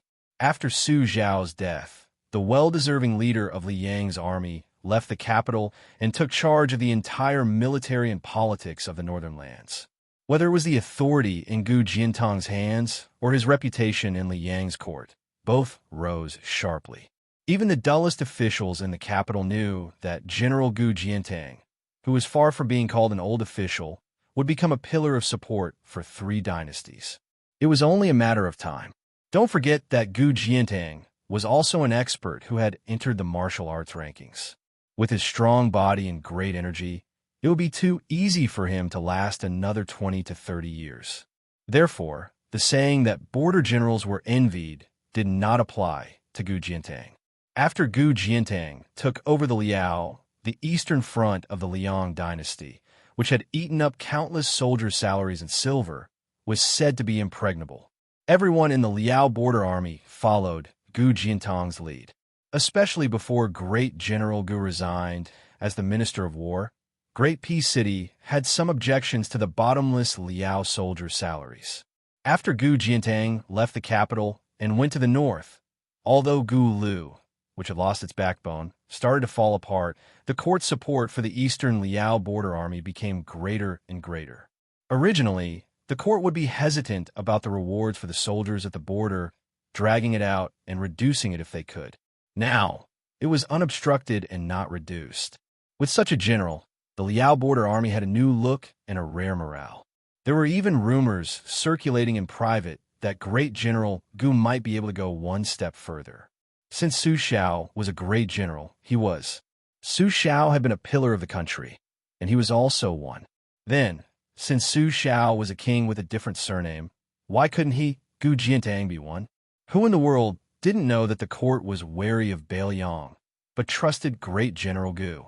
The morale of the Eastern Front was high, especially after the northern barbarians brazenly split up their troops. Almost all the generals of the two Liao had gone to the general's tent to ask for battle. Since the northern barbarians clearly bullied the weak and feared the strong and decided to attack Bailiang first, why did they dare to challenge us with only 200,000 to 300,000 soldiers? Were they enough to fill the gaps between the teeth of our Eastern Front army? But whether it was the old subordinates who had followed Gu Jiantang during the Spring and Autumn War, or the outsiders of Gu Lu who had been steadily rising in the Tu Liao, none of them were able to make the general nod. In the end, many generals were even chased out of the tent by the general, who didn't get tired of them. It was about to be winter.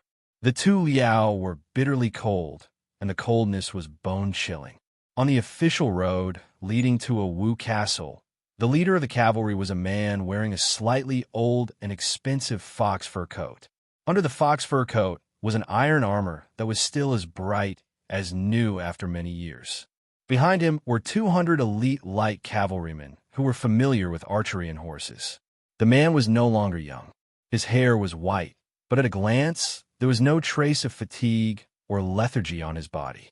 One could even clearly recognize his iron-blooded temperament that was full of hard edges. It was hard to imagine that a man who was almost 50 years old and had been an official of the capital for more than 10 years still hadn't lost any of his sharpness in the officialdom.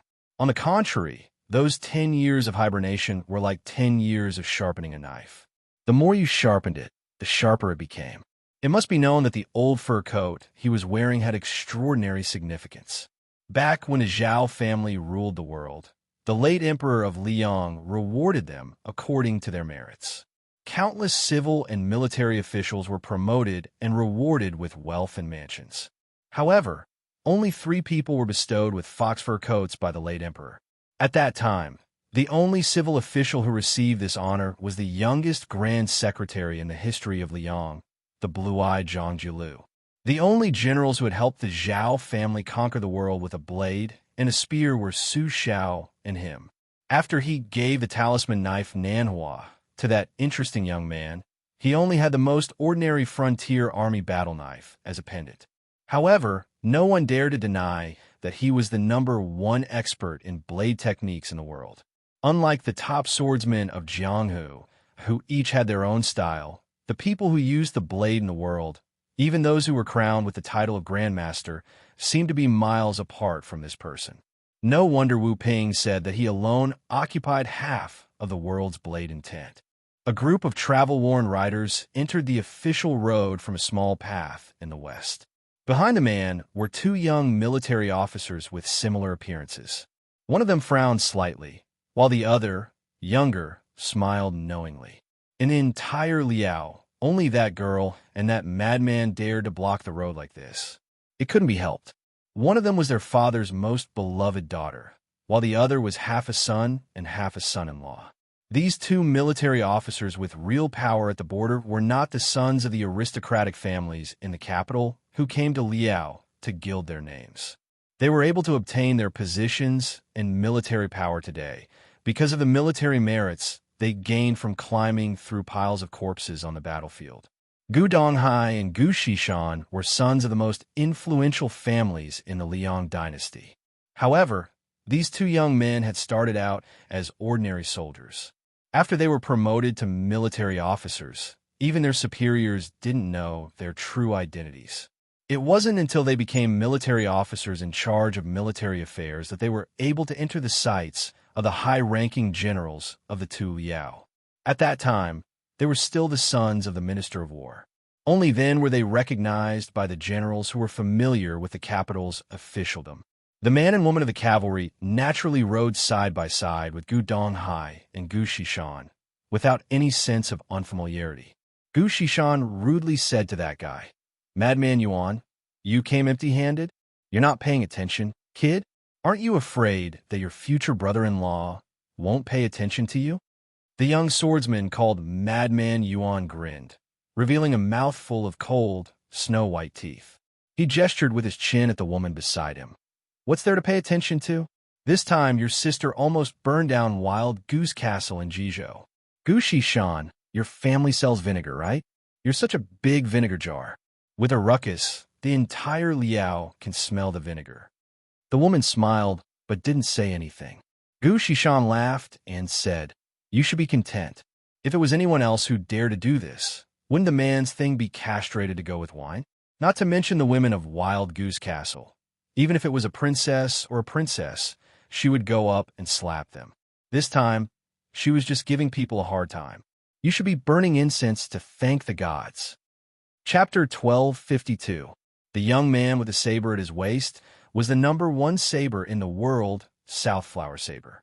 He wanted to speak, but when he saw the back of the tall man, he gave up. No matter how heartless and courageous he was, he did not dare to speak ill of his future wife in front of his father-in-law.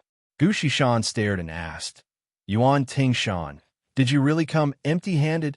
The young man, who now had more than half of the power in Jibei, smiled and said, "I just chopped off more than 600 heads of northern barbarians. You want them? I'll send someone to deliver them to you later." Gu Shishan was slightly envious and asked in a low voice, "Yuan Tingshan, why don't I go with you to Ji province? We haven't had a war for many years. Your business seems to be booming. I can even be a military officer for you." Yuan Tingshan, who was popular in both Liao and Ji province, said disdainfully, "Military officer? Don't even think about it. Do you want to be a cart driver or not?" Gu Shishan cursed. Gu Donghai dismissed it with a smile. He had always been amiable to Yuan Tingshan, his brother-in-law. He had never put on airs as a descendant of a famous general, nor had he shown any contempt for the lowly Jianghu people in the eyes of the top nobles. On the contrary, this time, Wild Goose Castle had recognized Yuan Tingshan as their son-in-law. Otherwise, no matter how powerful Wild Goose Castle was in Ji province, they would not dare to fight with the Gu family. Although their father had never verbally acknowledged Yuan Tingshan as his adopted son or son-in-law, he had brought Yuan Tingshan to the capital twice. This was enough to explain everything to the capital in Liao. Gu Jiantang suddenly called out to Yuan Tingshan. The latter quickly patted his horse and followed. The three siblings consciously slowed down their horses. Gu Jiantang said calmly, "You sent a report to Great Peace City." Yuan Tingshan pursed his lips and did not explain anything. Gu Jiantang's tone was still emotionless. "After Donghu marries you, she will no longer be part of the Gu family." Yuan Tingshan felt as if he was struck by lightning, but he still did not want to lower his head. He said in a low voice, "General, don't worry. I can raise her." The corners of Gu Jiantang's mouth seemed to curve into a sneer. Yuan Tingshan pulled on the reins and abruptly stopped the horse. Other than Gu Jiantang, Gu Beihu, who had made up her mind to follow her husband, Gu Donghai and Gu Shishan, who were confused, continued to follow Gu Jiantang to Fort Wu. She asked carefully, "What's wrong? Did you make my father unhappy?" Yuan Tingshan grimaced, looking like he had a headache.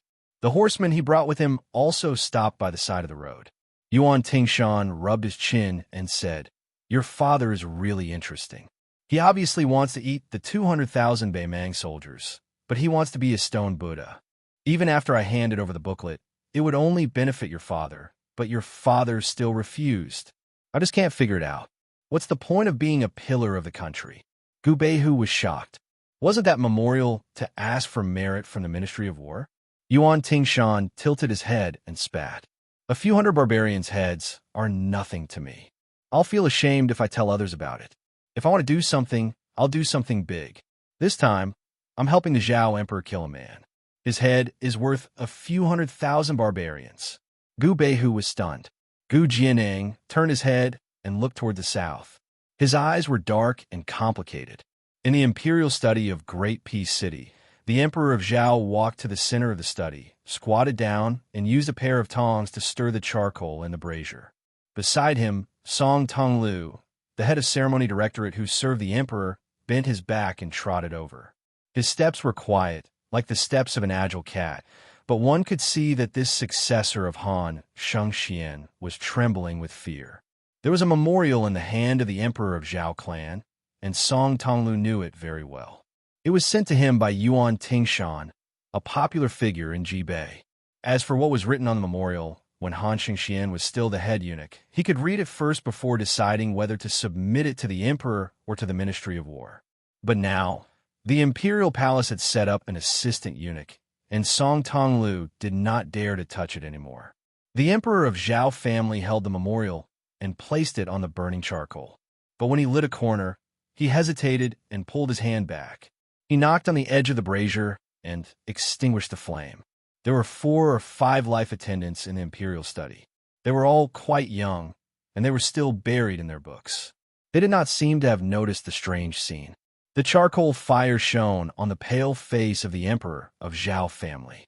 A great eunuch who was allowed to wear a bright red robe said softly outside the room, "Your Majesty, the Right Chancellor of the Imperial College, Jean Lanting, requests an audience." The emperor of Zhao family's arms hung in the air. He was deep in thought, as if he did not hear the voice that was neither soft nor loud. Song Tonglu held his breath and bent down. He did not dare to speak, but he stretched one hand behind his back and waved at the open door. The great eunuch, who was also bent down, should not be able to see the subtle movement of the ceremony supervisor's palm seal, but he immediately moved back. The emperor of Zhao family slowly came back to his senses and said calmly, "Permission granted." Song Tonglu said softly, "Your Majesty." The emperor of Zhao family grunted in acknowledgement. Soon, Song Tonglu quietly brought in a small embroidered stool. The emperor of Zhao family sat in front of the brazier.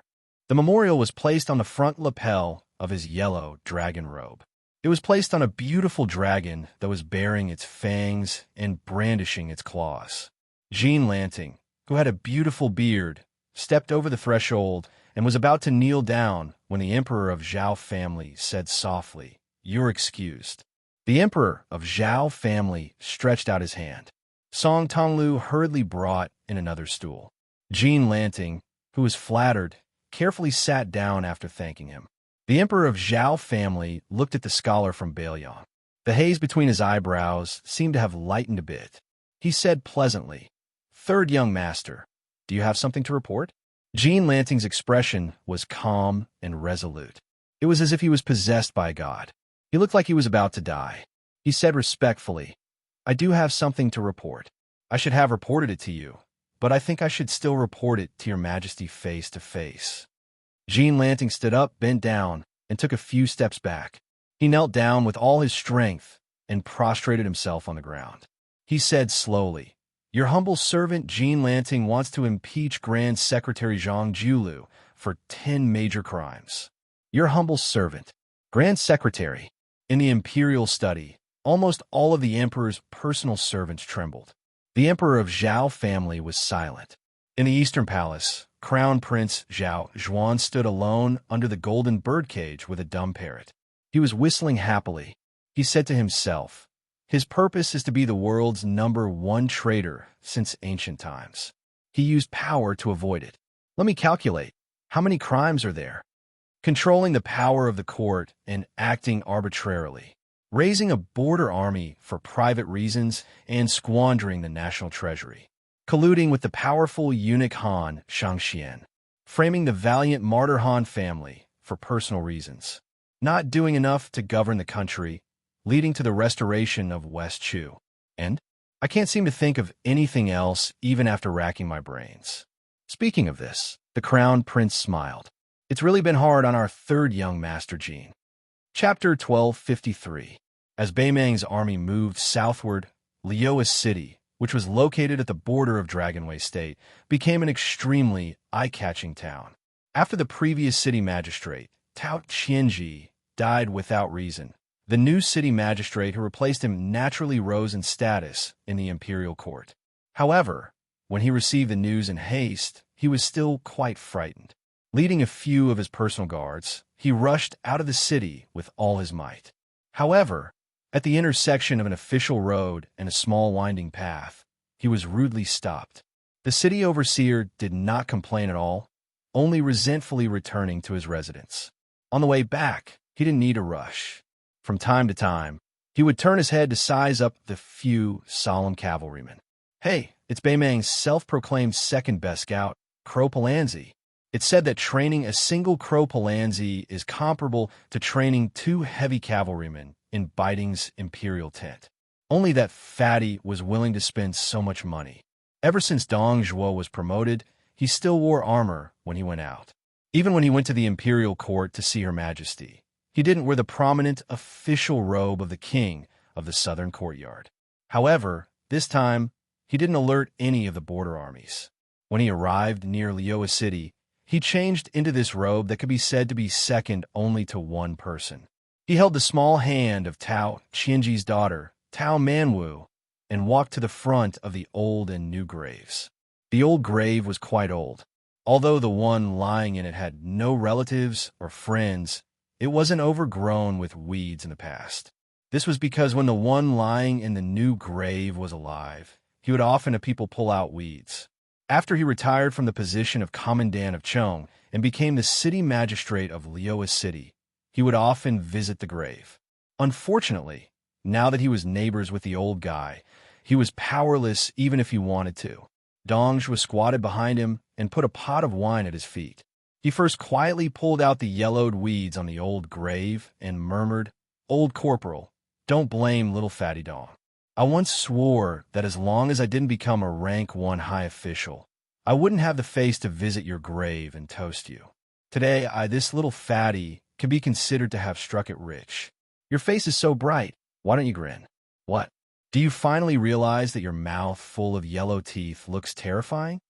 Dongzhi, who had outstanding military exploits, whether it was chasing or fleeing on the battlefield, even without a warhorse, his 2 legs were faster than 4 legs. However, at this time, it was particularly difficult to pull out the weeds that could be easily understood by young children. The great general and the king of the southern courtyard liked to call the empress sister and even liked to paste spring festival couplets on people's doors. At this moment, his face was covered in tears. He then wiped his face, his tears and snot, tears and wiped. His face, tears, and his nose was unclear. "Corporal, there's a sayings, tears and his nose. His tears, and his tears and his tears and his ants. As to what I wear, this is King's Row. S was SS. Old Sergeant, can you believe it? Back then, that little fatty whose legs would go soft whenever he saw a small-scale Northern Liang cavalry, and that little fatty whom you scolded as a coward, was the most senior official among all the soldiers you brought." Dongzhi didn't turn his head. He just pointed at the new grave and said, "Look at that bastard Tao Qianji. He's worse than you. He didn't even die on the battlefield. He died just like that. If he's not a King deserter, then what is he? Corporal, can you sleep soundly with this kind of person as your neighbor? In any case, Dongzhi, won't believe it even if I'm beaten to death." Dongzhi suddenly turned his head and roared at the new grave. "Tao Qianji, I'm scolding you. After the old corporal left, you were the first among your brothers to become a corporal, the first to become a commandant, and the first to become a general. You think these are amazing? Bullsh *T. The highest ranking official in your life is the commandant general, the lousy city overseer who left behind a small city. Damn you." Dongzhi smiled bitterly. "I know. You think it's shameful to be with me. That's why you're unwilling to come to the Dong army to help me. Others are just suffering because they want to save face. Look at you. You're dead, aren't you? If you have the ability to crawl out, I'll kick you back." Dongzhi was probably afraid that he would frighten the little girl kneeling in front of the new grave, so he restrained himself. He unscrewed the lid of the wine pot and took out 3 wine cups from his bosom. He put one on the grave of the old corporal, squeezed out a smile, and said to Tao Manwu, "Little Manwu, give the cup to your father." With his alcohol addiction, he must be craving for wine after lying down for so long. The little girl took the cup with both hands. Uncle Dong poured her a cup of wine and gently sprinkled it in front of her father's grave. Dongzhi sprinkled a cup of wine in front of the old grave. He also raised his head and drank a cup. After pouring another cup for himself, he drank it in one gulp.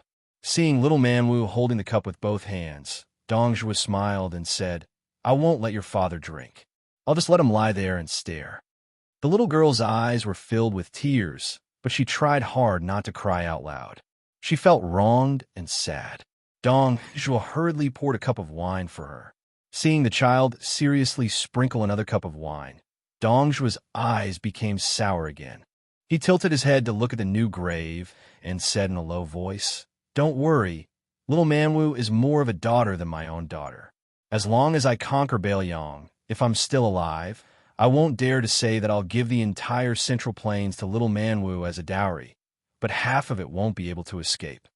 Dongzhuo turned to look at the old grave and said, "Old Corporal, are you going to say that I, little fatty Dong, am bragging again? This time, you really shouldn't look down on me. Nowadays, if I fart in the imperial court, a lot of people will say that it smells good. Hong Jingyan, Murong Bao Ding, and the rest of those awe-inspiring bastards all had to obediently assist me. Isn't the Bailiang cavalry the best in the world? Old Corporal, you have the guts to say that you want tens of thousands of them to die this winter? If even one of them dies, I'll dig a hole next to you and bury myself. I'll be your neighbor. If you really can't say it, you could just tell me in my dreams." Tao Manwu asked for another cup of wine from Uncle Dong. After sprinkling the third cup of wine, he put down the cup and knelt in front of the grave without saying a word. Chapter 1254. Dongzhuo did not let her get up, nor did he console her. He sat down on the ground and poured the remaining wine into the mud. He said softly, "Back then, you only brought a few soldiers with you. I, Dongzhuo, have 100,000 soldiers under my command. I also have the best crowbars in Beimang and the best foot soldiers in Beimang. The 300,000 soldiers in the 20 or so military towns in the southernmost prefectures of Gusai and Longyao are under my command. Hong Jingyan's Ruin cavalry and the 100,000 private soldiers of great generals like Lu Gui and Yang Yuanzhan are still under my command. Further north, the two Jidushi who are holding half of the military tally, 200,000 soldiers, have also obediently handed it over to me. Once His Majesty has cleaned up the grasslands in the north, other than Toba, everyone else who has reached the border of the southern dynasties will also be under my command. Bailiang is not that big. With so many people and so many war horses, just a little pea is enough to cause a flood in Bailiang. A big battle before spring, and at most a battle during the autumn hunt next year. Bailiang will be completely finished." Dongzhuo laughed sinisterly. "Bailiang must think that the battle will last for 3 to 5 years. I, Dongzhuo, have been a fox for more than 10 years. This time, I will be the alpha wolf. I will not rest until I have eaten my fill." Dongzhuo grabbed a handful of mud and threw it away. He stood up and said, "Old Descartes, Old Tao, I will take this empty wine pot with me. When I lead the army to the southern border of Liang, I will bring back a pot of mud from there. I will let you two country bumpkins who have never even been to Bailiang see what kind of fertile soil can grow rice." Dongzhuo stood up and looked at young man Wu, who was still kneeling. He bent down and rubbed her little head. He said softly, "We should go." The little girl stood up and silently raised her arm to wipe away her tears. Dongzhuo thought for a moment and lowered his head to look at the luxurious robe he was wearing. He took it off, folded it neatly, and placed it between the two graves. He said indifferently, "Returning home in glory, no one will look at me. Then why are you still wearing it?" Dongzhuo placed young man Wu on his shoulder and left in large strides. He smiled and said, "Young man Wu, didn't Uncle give you a pony? Very soon, you will be able to cross the river with our million-strong army." Iron horses and ice rivers entered the Central Plains. When the news spread throughout the capital, Great Peace City was not in an uproar. Everyone was silent out of fear. It was not easy to live in the capital. However, the right chancellor of the Imperial College, Jean Lanting, who had risen to the top in just a few years, listed out the 10 major crimes and impeached none other than the founder of the Liang dynasty, Grand Secretary Zhang Jilu. Most of the people in the capital felt that this outsider had truly gone mad. Challenging Grand Secretary Zhang, if this wasn't throwing an egg against a rock, what was it? During these dozen or so years, the people who wanted the Grand Secretary to lose his position could be said to have come one after another. Every now and then, they would jump around a few times. However, most of the time, the Grand Secretary didn't even bother to give them a proper look. Meanwhile, these people who overestimated their own abilities were all important figures who could shake the capital with a stomp of their feet, all of them deeply rooted. However, who succeeded? Moreover, their appetites weren't that great.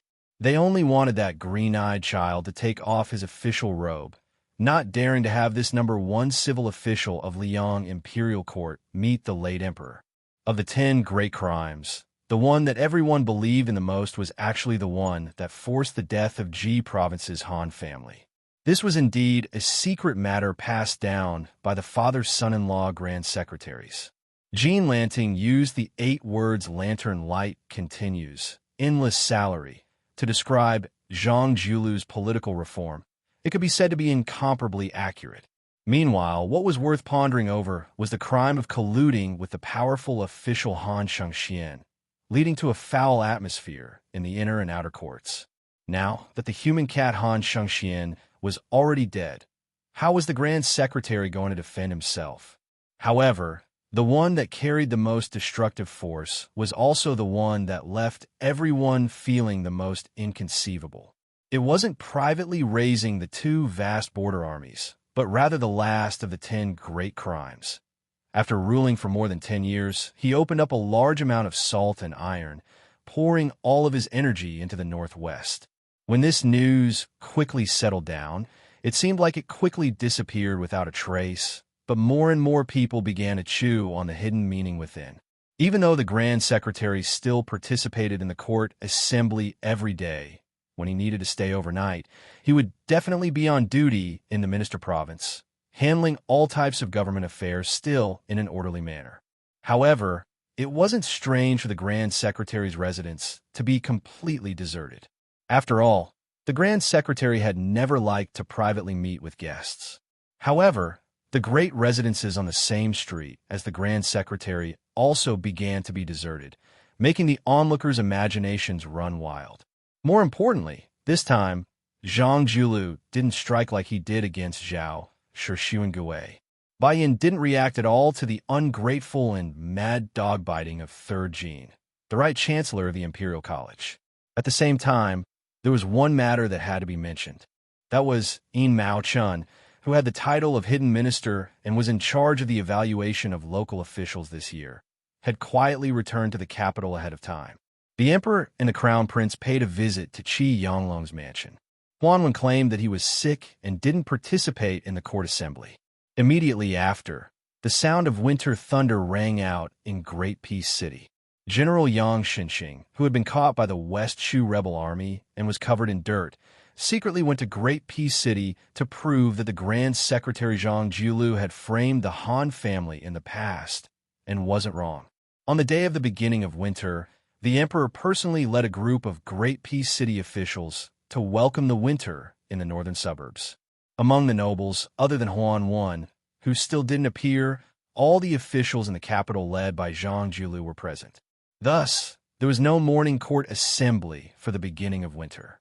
However, after the beginning of winter, there would be a grand court assembly. The Son of Heaven would bestow jackets to the officials, implying that he sympathized with the officials to protect them from the winter cold. On this day, Tantanon, who had gotten up early before the sun rose, sat alone in the study and stared blankly at the sky outside the window for a long time. The sky gradually brightened. The old man went to the bookshelf and took out a handwritten book that his teacher had given him.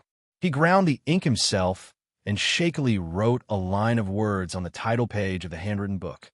He planned to have the steward of the residence send it to the Grand Secretary's residence. Winter is getting colder. Old friend, please wear more clothes. After writing, the old man started to stare blankly again. Then, an old steward of the residence stumbled into the study with a pale face. He said sorrowfully, as if the sky had fallen, "Master," the Grand Secretary said in the court assembly that the 2 generations of the Su family have guarded the Northwest for more than 20 years and have worked hard. Su Fingnian has inherited his father's work and is loyal. He should be made a pillar of the country. What should we do? Why did the Grand Secretary do this? Most importantly, His Majesty didn't get angry.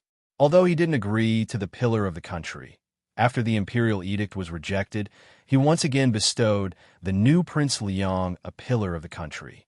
Huanwen waved his hand expressionlessly, indicating for the old steward to leave. The study returned to silence. Huanwen gently closed the precious handwritten book that had been opened and muttered, Old man, I can only burn it for you.